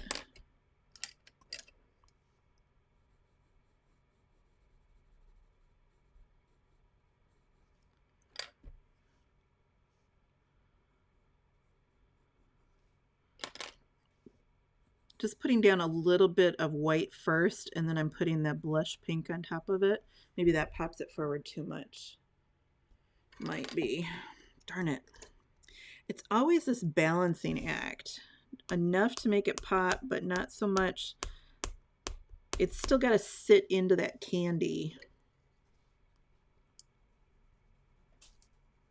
Maybe that'll push it. Oh, I kind of like that. There we go. All right. Let's move on to the bow, and then I'll finish with the stick. All right, so purple is that push. I want to do some pushing with the magenta though. A little softer. Process red, sorry. It drives me nuts. In Prismacolor, there's magenta and process red. And the process red actually looks more magenta, and the magenta looks more red. They're named backwards.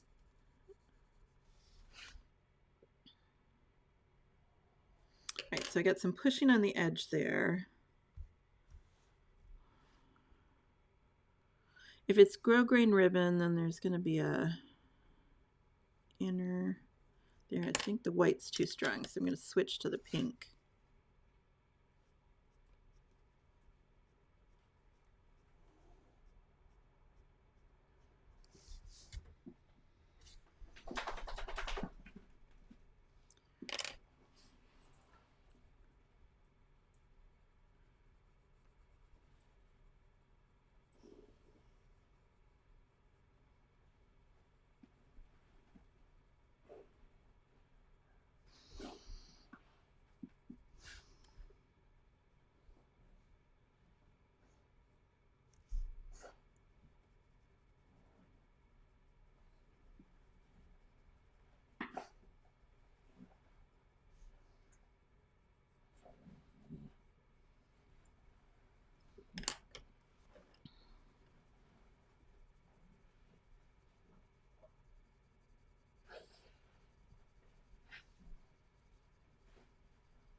Sorry, I went quiet on you there again. Thinking.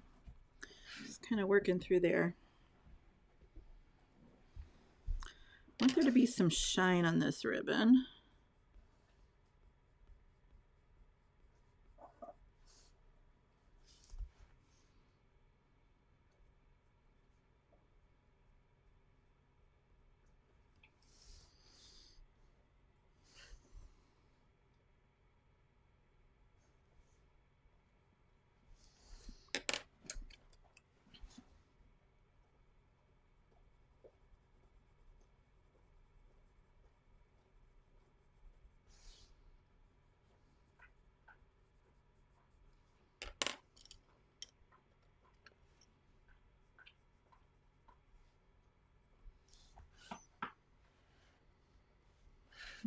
Okay.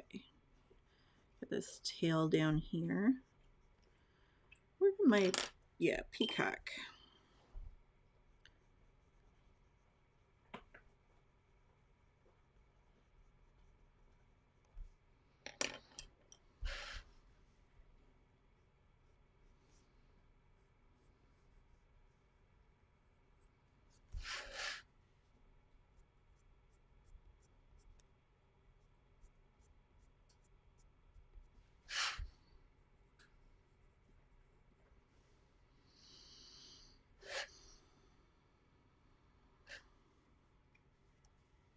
Trying to see which way that fold is going to go.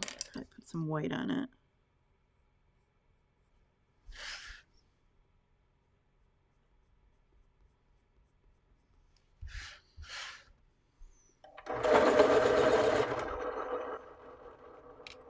And that peacock inside keeps it nice and deep.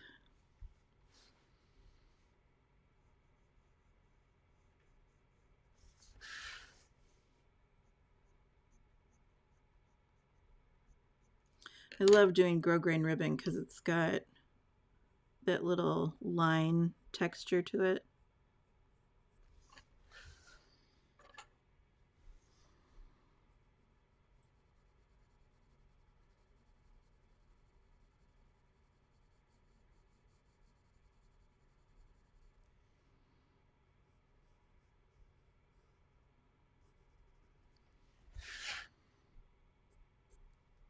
Oop, pencil's not sharp enough.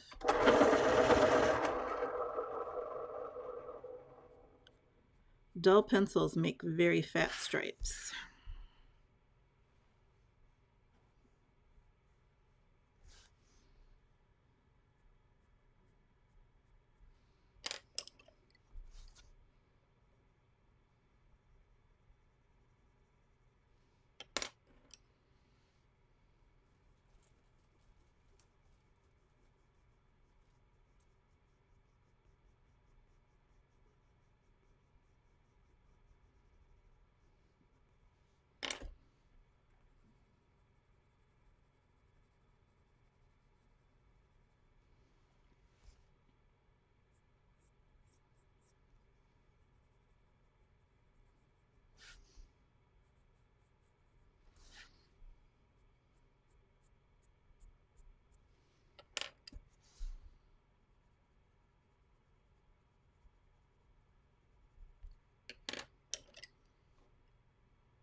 Just thinking my way through here.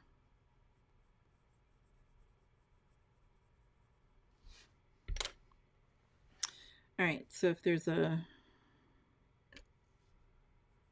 twist there, then there.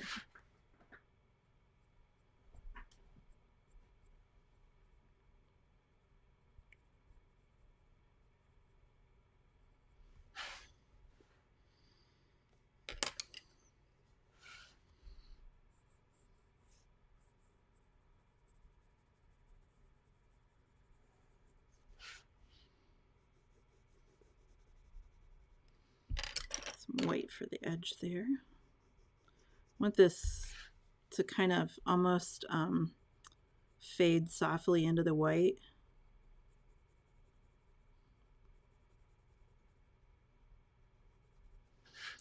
And there's probably going to be a shine right here. And it's not going to be straight because there's a kink in the ribbon there.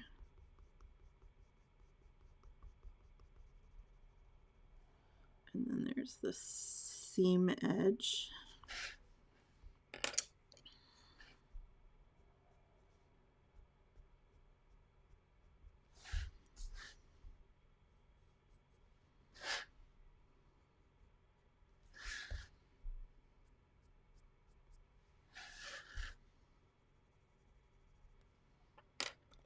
Get some yellow on the end there. Probably some warmth there. None here because that's farthest away, but this would catch a bit of light.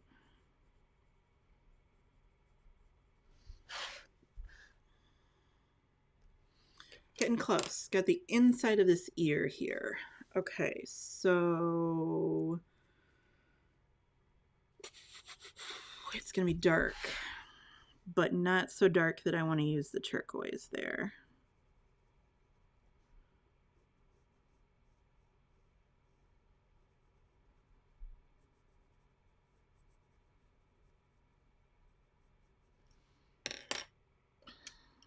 Okay, and then there's the seam.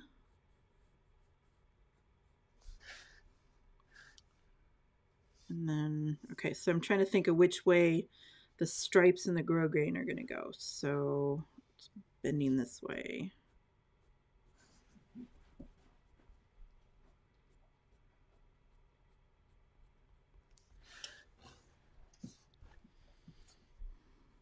I'm going to hit this with extra light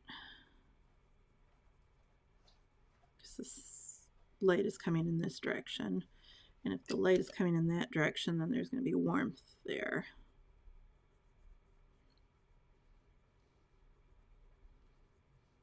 So when I do directional coloring, it's not usually about the light, it's about where the warmth is versus the cool sides of color. And that's what I'm doing with this sand, is where I think it's not really sunshine, but where the light hits the pink, it's going to turn it warmer, just as we saw in the candy. How does that look on camera? Not as good as the candy. What am I missing?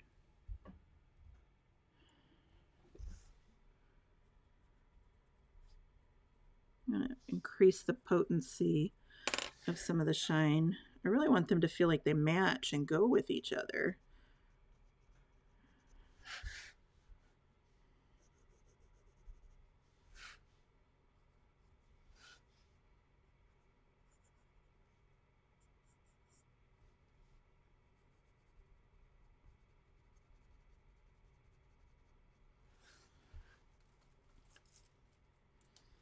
That's better. Oh, Jacqueline wants a class on just ribbons. My daughter had really long hair when she was young, and so she loved ribbons. So we were constantly putting ribbons in her hair, and I spent a lot of time looking at the ribbons. Typical artsy thing to do, where I'm just looking at how the light hits it.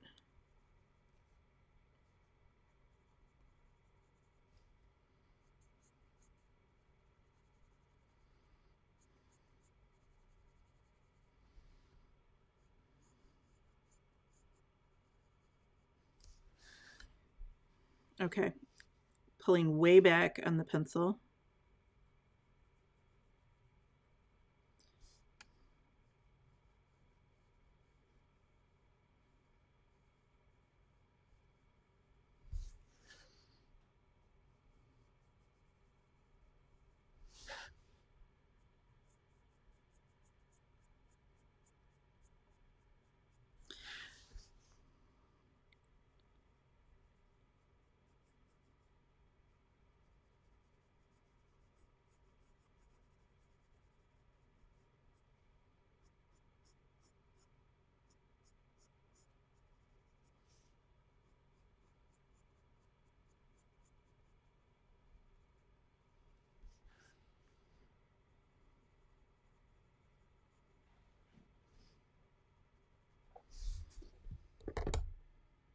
Yeah, I'm better with the stick now.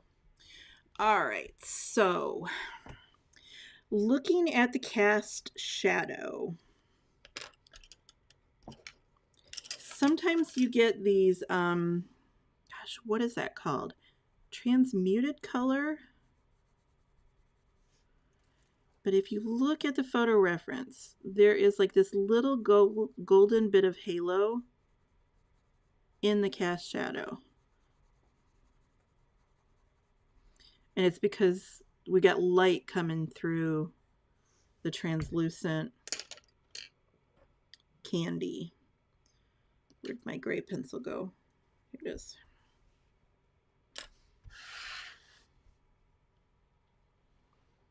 So in the photo reference, the cast shadow is mostly pink, but that's because the photo reference is on pink paper. But when I switch to this white paper, just because I'm lazy and didn't want to do a whole pink background, I probably won't be doing backgrounds in this series just because they take a long time.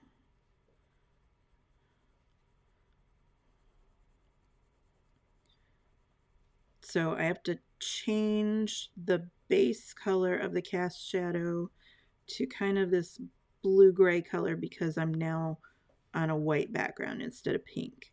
But that doesn't mean that there won't be some pink in this.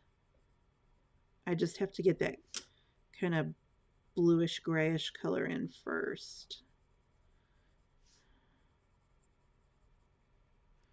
All right, and then where's my magenta or my process red here?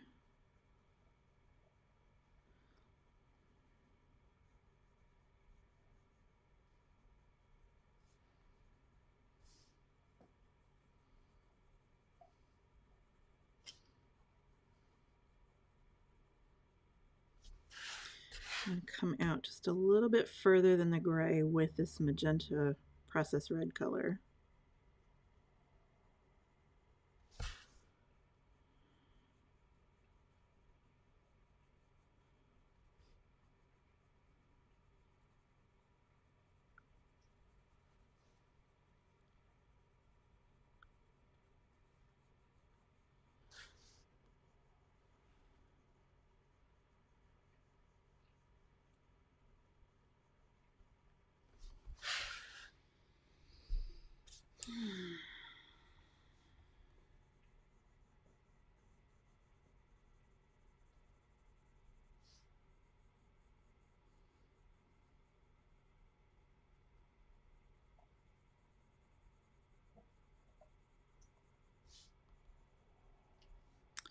All right, thinking it through.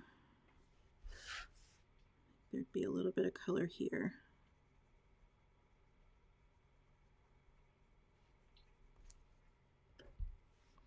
Not a lot, but a little.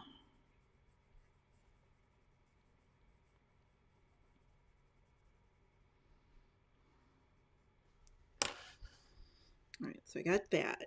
Now I need a cast shadow for the stick and the bow. All right, so this is thick. And that means the stick is probably raised here and then touches the paper down here. So the shadow goes in a slight diagonal and it moves away from the stick. It's going to join there.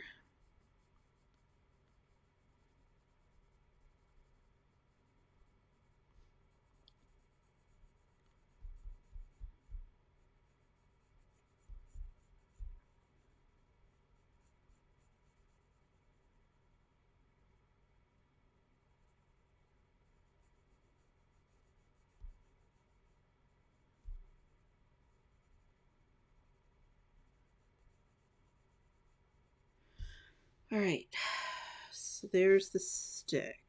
Now I need to think through the bow. All right, so the tails are higher than the ears.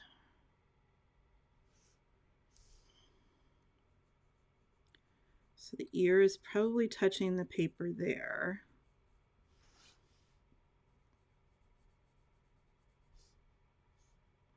But then as it rises, it's going to disappear.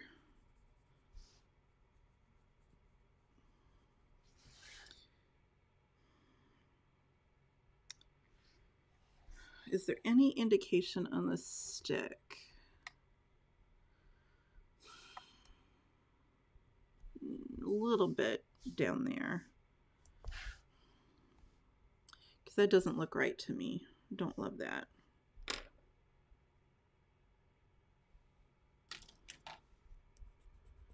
New plan. If the white eraser doesn't do it, the black will.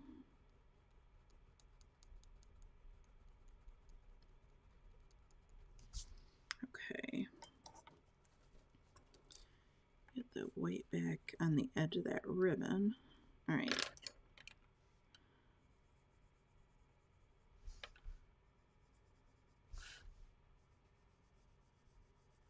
I like that better.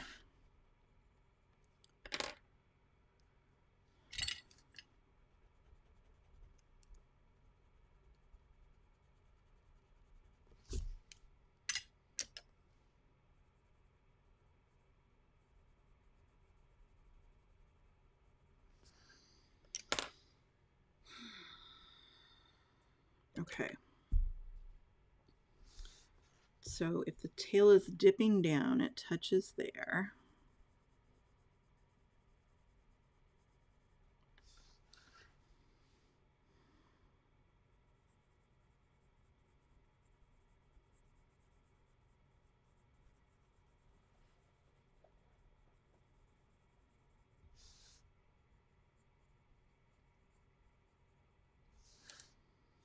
And it dips up and it's behind there. Okay, so this one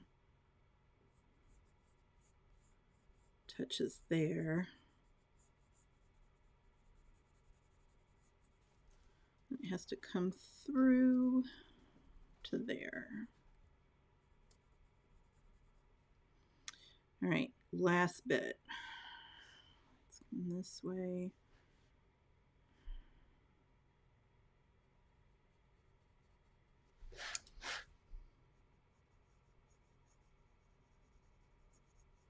Had to think it through.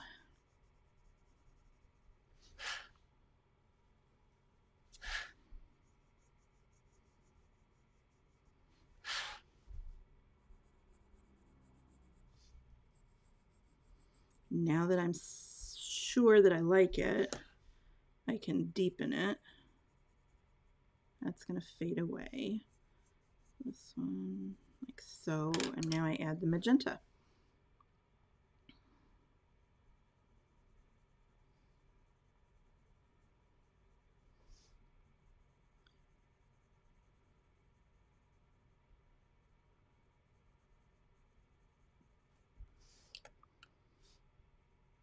Stick does not have magenta in the shadow, but anything cast by the ribbon will have the pink in it.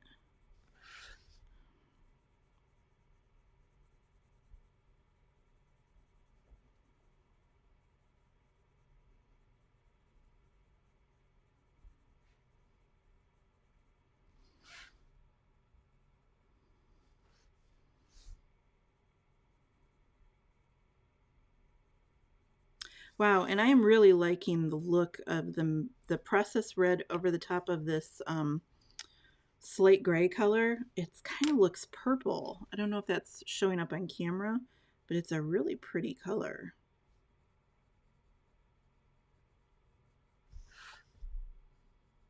I'll definitely scan this and put it on the resource page so that you can take a closer look at the different areas. I won't clean it up with Photoshop or anything, so it's going to have that mistake with the shadow on it, but, you know, keeping it real. I will work on the digital stamp for this tomorrow, so I will redraw it. Probably just trace over what I've got here. I might improve the bow a little bit. There's something funky going on with the bow that I need to think about, or maybe I need to look up a photo reference of a bow. So I may clean that up a bit. And then the digital stamp will be available over on sketchgarden.com, which is where I put all of my digital stamps that are just the digi. It's not a class, it's just the image only. And if you're looking for bargains, that's the place to get an Amy image on the cheap. I don't do a lot of drawing. I don't do a lot of texture lines or anything like that because I want you to be able to fill that in with Copic without my lines getting in the way. In an ideal world, it should look like you drew it yourself. It's always my goal with the line art that's over at Sketch Garden, is that once you color it in, it shouldn't look like you bought a digital stamp and colored it. It shouldn't look like a coloring book. You want those lines to disappear and for your coloring and your skills to be able to show through.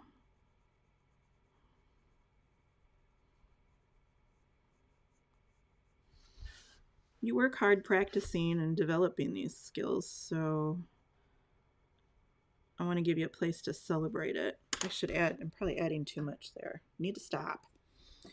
In an ideal world, I would move my chair back and prop this up and look at it from a distance, kind of read it, but right now I'm looking at it online or on the computer screen there. Let me pull this up, just put them side by side.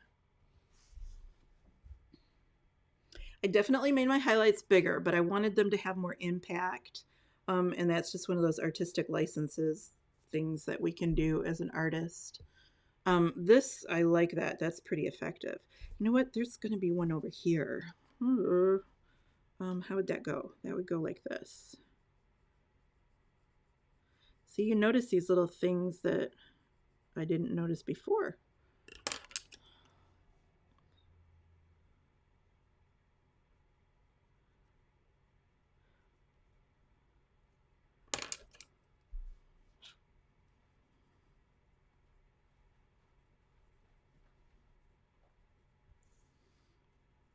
It definitely helps to wait 24 hours and look at your coloring, because you'll notice things when you step back, but you'll notice even more if you come at it with fresh eyes. So behind me, let me put up the full thing.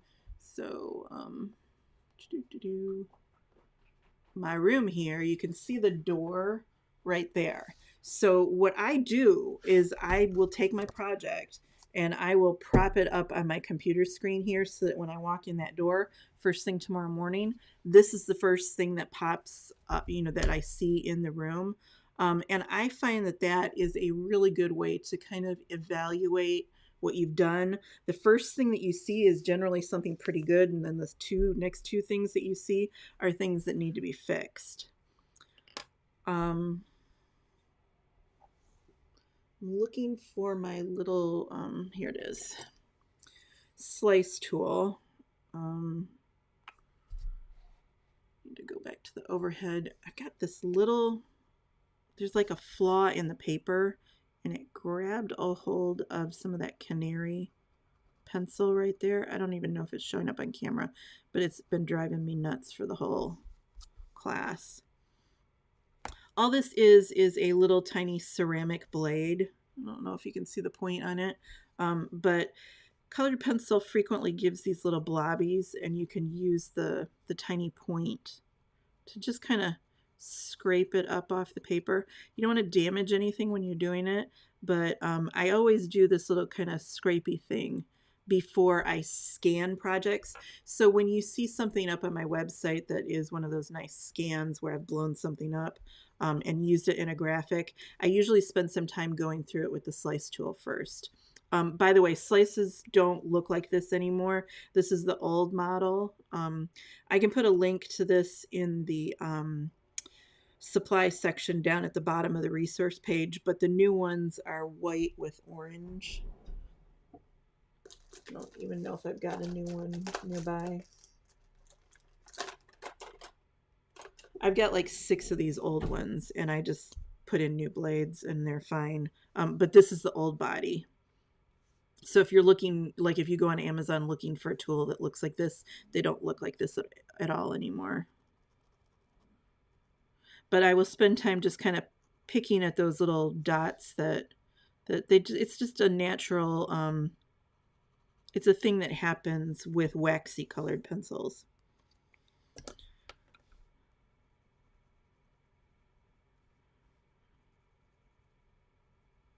Yeah, there's definitely there's a holiday in the paper there. It's just a little flaw that was just born there. So thank you to everybody who has made a donation during the live stream. I think I've lost track of how many people have donated, but it really does help.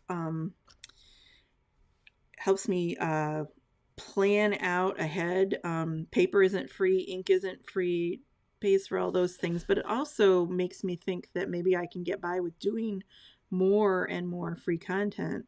I've been thinking about doing a question and answer type of live stream where we just talk about, maybe we set the topic as paper and we just talk about paper the whole time. And I would pull out lots of paper and try and answer your questions to the best of my ability. And the audience can chime in with the things that they know. And I'm also looking for other topics if you're interested in that type of a live stream. It would probably be on a different night than the coloring would be, because I definitely want to do more of these coloring things. But that was one idea that I had. It's just a matter of finding the time to do it, and should I be working on free content when I could be working on a paid class, that kind of thing. So yeah, your support really helps me make that decision towards the free. side of things. Not loving where the stick gets into the blobbies. You know what? The blobs need some highlight on them.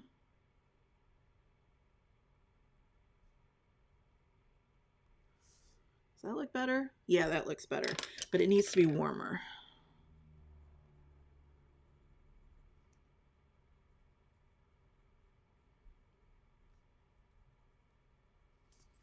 A little yellow right there. Yeah. Okay, let's see. Can that be used to add little details in pencil like veins? So Jacqueline is talking about the slice tool. Can it be used to make details? What you're talking about there is, it's called Scraffito, S-G-R-A-F-F, no, one F, I-T-T-O, Scraffito is the technique. And usually that is done with an embossing tool, not with a slice tool, because the slice tool is actually going to damage the paper. But what Jacqueline is talking about is, I don't have my embossing tool nearby. Nope. But I could use the point of the pencil without any lead. So if I do dark color here, so we get that dark, and then you can emboss some lines into the paper, and then when you go over it with colored pencil, those lines kind of form and reveal themselves. And this is Scraffito. And you can't do it with the slice tool, because the slice tool is actually a blade and it will cut into the paper. But an embossing tool is good. And when I was in art school, we did a lot of this technique. It's not showing up on camera much. You can kind of see the lines going through there. And colored pencil artists will do this for, like, if you're doing cat whiskers, you can do these lines that are super fine. But when I was in art school, our budget was a Bic ink pen, the old-fashioned ones. When they run out of ink and they no longer work as a pen anymore, we used to save those to use as Scraffito tools. But this actually didn't work too bad. I just got rid of the lead. I pushed the lead in there, so there's nothing but the point there, and that does the Scraffito there. Oh, let's see. Nancy's asking, I'd love to see something on realistic fabric folds like dresses and other clothing. Yeah, so that's basically the ribbon lesson. All folds and waves are the same. You could do the same thing that I did on the ribbon as on a skirt or something. So I think somebody else asked for a ribbon class too. I think it was Jackie.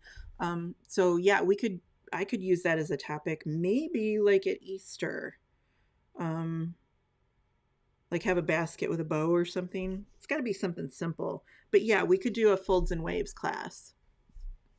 Oh, Yawning Greyhound says the bow is just beautiful. I'm glad you like it. It's kind of made up there. It's not really what I had in my head, but that's what came off of my fingers. So that works. Nikki, she she supports the Nancy's idea of having the folds and waves. Heidi is asking, am I organizing my Copics on a cart now? No, actually, this is my refills. So this is my refill cart. So these are all the Copic refills. I have inserts from Old Gray Barn, or My Gray Barn, or The Gray Barn. They're on Etsy. It's definitely barn and it's definitely gray. Somebody remind me what that place is called. So the inserts are in there, and then I also have a lid to go on the top. And this is an IKEA Hoofelfuss. I don't know what the name of the cart is, but this is the IKEA rolling cart, and then the two inserts and the top are from Our Gray Barn is what it is. And this is how I keep all my refills. So my markers are in a storage container off to the side. Let me see if I still have a photo of those. No, I took it out of the I have a bunch of photos here that I might need in a live stream, but I took that one out. So no, my markers are off to the side. I color too much with them to put them in a rolling cart, but I designed my cabinetry for this cart to slide right under there. So that's my refill station. Let's see. Joan is asking, could I refresh your poor memory about why I don't recommend the hammer mill paper? Okay, I will show you because I've actually got some hammer mill that I pulled out and put in one of these drawers. Or at least I thought I did. Yeah, this is hammer mill.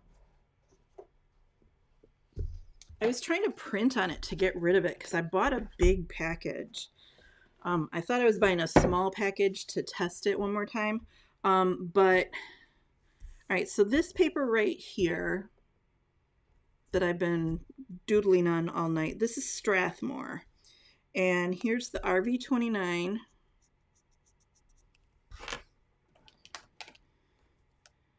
And then here's the R35. And then here's that RV25. And that's what that blend looks like. And it's blending pretty smoothly all on its own. I might have to give that just a little bit of juice there. But that's what the blend looks like on Strathmore. What is this? Strathmore 300 is what that is. Okay, and then you saw me working on the Stillman and Burn Zeta paper tonight. So that's the same blend that I was doing there, but on the Stillman and Burn. Now let's do it on hammer mill. So this is a piece of hammer mill. It's got the H down there. So there's that RV29. Here's the R35. And then here is the 25. And notice that the blend looks different. It's not as smooth. So I could come back and give it more. But the problem is that the hammer mill has a quick, dry additive to it that just makes everything dry faster, which means you get less blending on each coat. Let's give it another shot.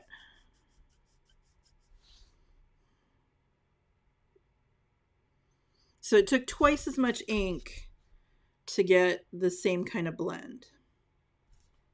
The hammer mill grabs onto that ink and it just makes coloring feel very inefficient. Now, I've heard some people say that they really like the hammer mill because they like the way the color looks on hammer mill better. But for me, if I have to go back and give something extra ink over and over again, and it happens on almost every red that I've worked with, it just does not blend as well. Let's see. So that was the answer about the hammer mill paper. Nancy says she's seen somebody doing the Scraffito with a toothpick.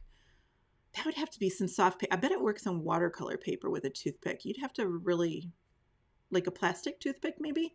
Seems like a wood toothpick would be a little bit too soft, but I'll take your word for it. Yeah, the Scraffito technique is kind of fun.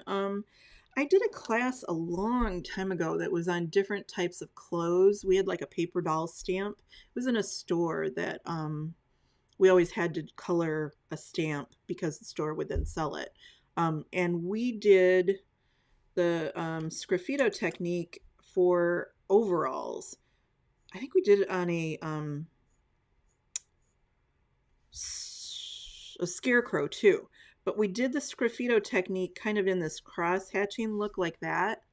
And then put, it was over like a blue blend, and then we put a light blue colored pencil over it to reveal that. And it looked really cute on a scarecrow. It wasn't realistic. It was just one of those fun things to do.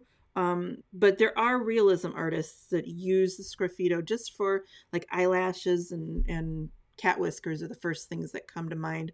The pet portrait artists use it a lot too.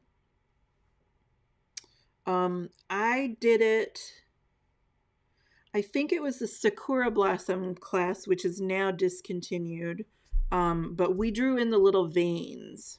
And I've done it on leaves too, where you've got a leaf shape and you use the embossing tool to make that kind of a shape, and then you go over it with a colored pencil, and so it makes dark veins on a light leaf. So you can use it for these kind of novelty techniques like blue jeans and burlap, but then you can also use it in a realistic way. I do it with veins for flower petals or for leaves, but like I said, the pet portrait artists used a lot.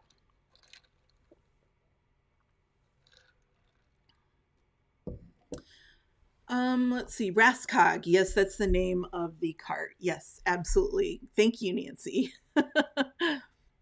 Jacqueline says, the longer I look at the lollipop, the more shine I see as the reference photo has. Yep.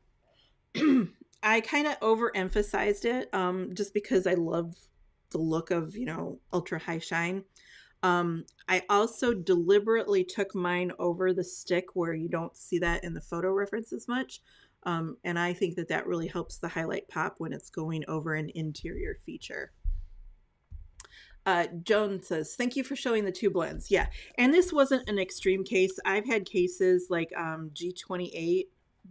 Yeah, G28 doesn't want to blend either. But there it is, just side by side. This is the hammer mill, and it took 3 times the amount of ink as the Strathmore 300. The hammer mill, I will say, is a nice weight. It's got a good amount of tooth for colored pencil. It's just, I don't like Copic on it. So, and I won't teach beginners on it because every once in a while they come up with, there's a blend that it's not you, it's the paper that's not letting you do it. I didn't realize my face wasn't up on screen there. Sorry about that.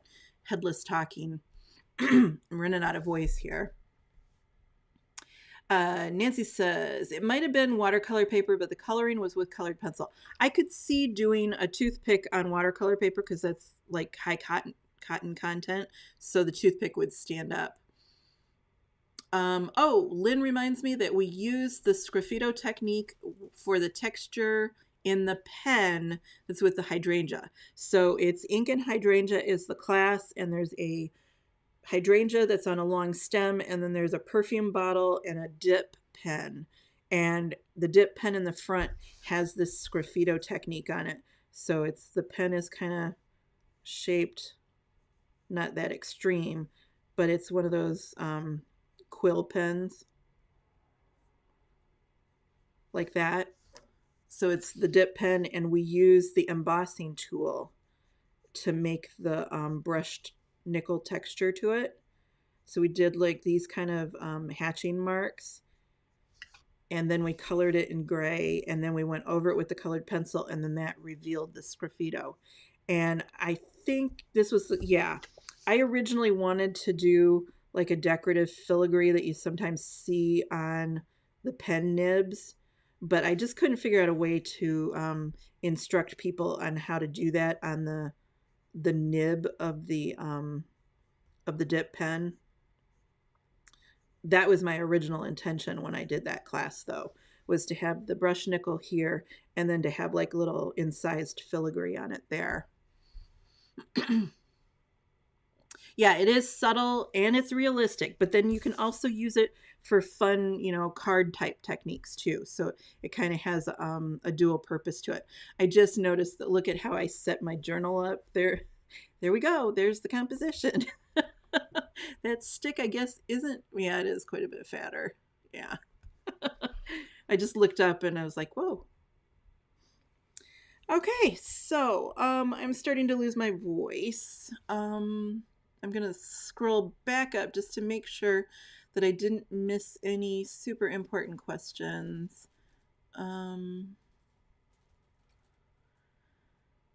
Oh, Nancy says that cast shadows are still a mystery. I understand the placement when I see someone else color them, but I can't figure out them when when I'm on my own.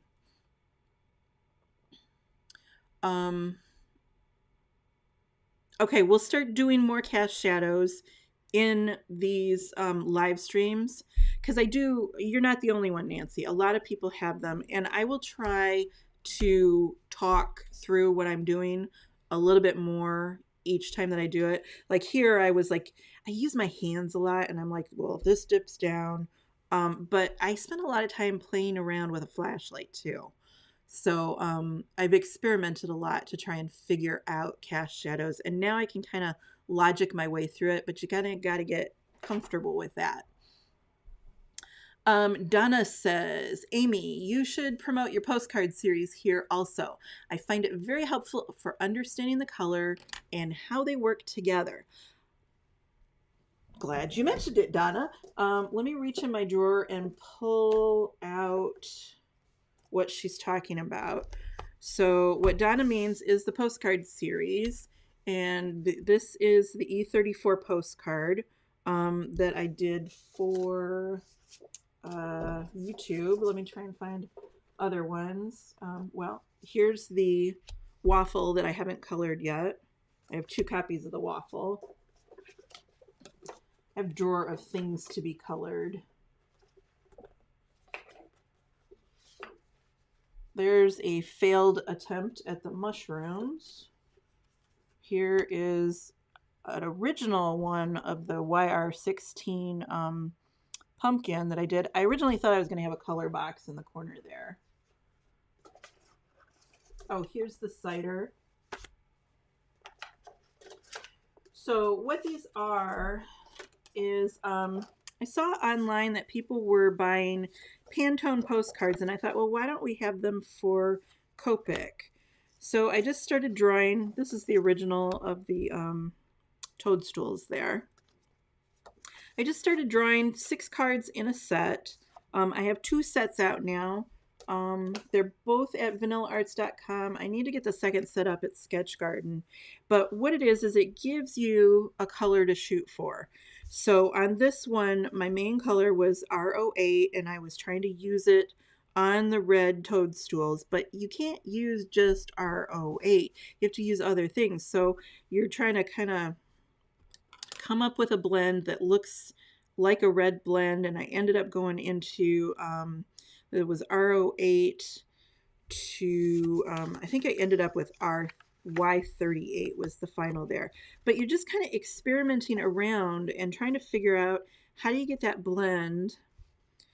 My problem here was I was leaving all those spaces and it was mucking up my blend, and so then I ended up coming back and putting the dots on with Posca instead. Here the color was E34,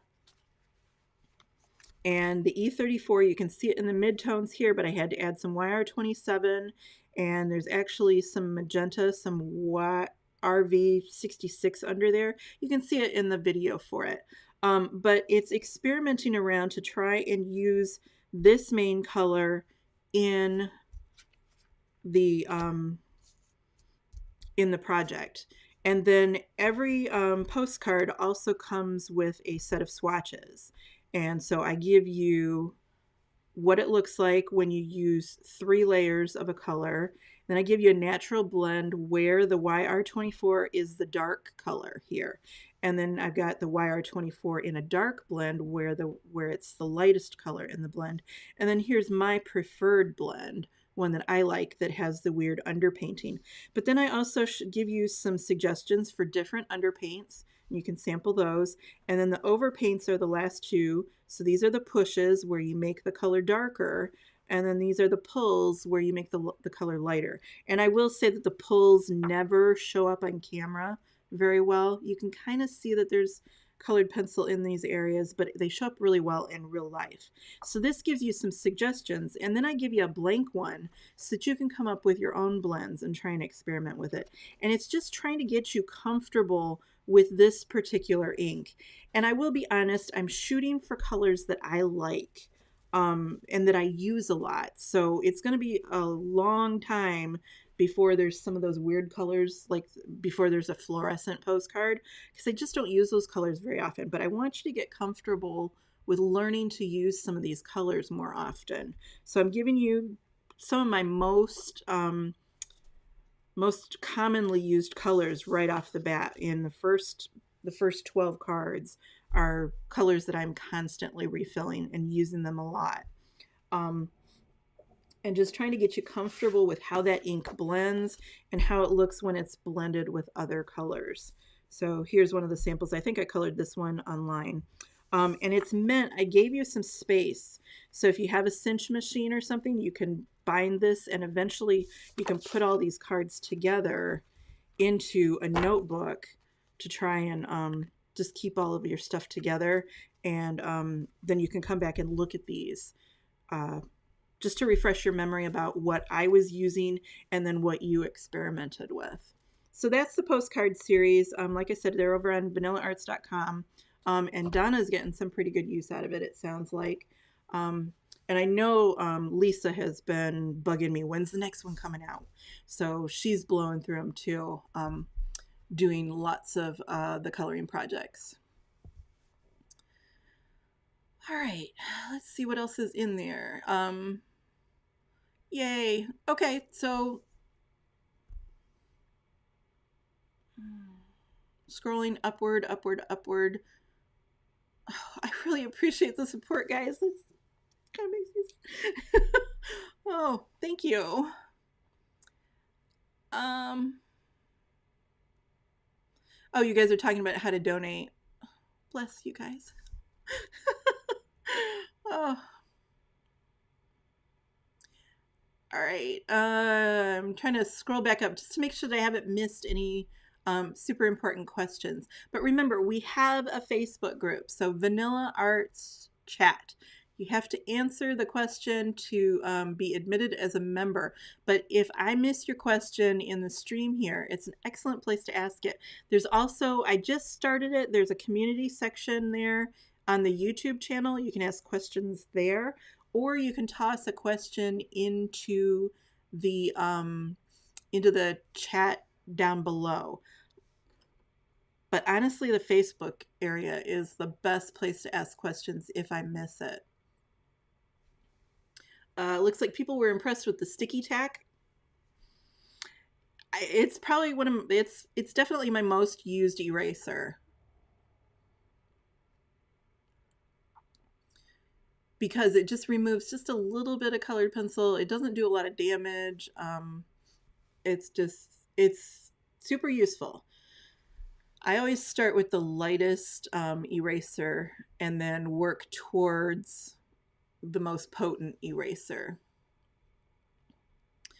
All right, so I think that's it. Yeah, we're getting close to the end of my voice, and I think I've covered everything that I see there in the chat section. So yeah, like I said, I'm constantly on the Facebook group area. Shoot me a question there if you've got a question specifically about the heart. But you know what? I have not seen anybody post any like their your witch's hat or poinsettia, and I know you guys are coloring them because I've heard in emails that people are coloring them. So post it if you color it or if you need help. So yeah. All right, so everybody have a great evening. It is 9:30 my time. Wow. Okay, it's been quite the evening. All right, have a great evening. Happy coloring, and I will see you in the chat section over on Facebook. All right, bye.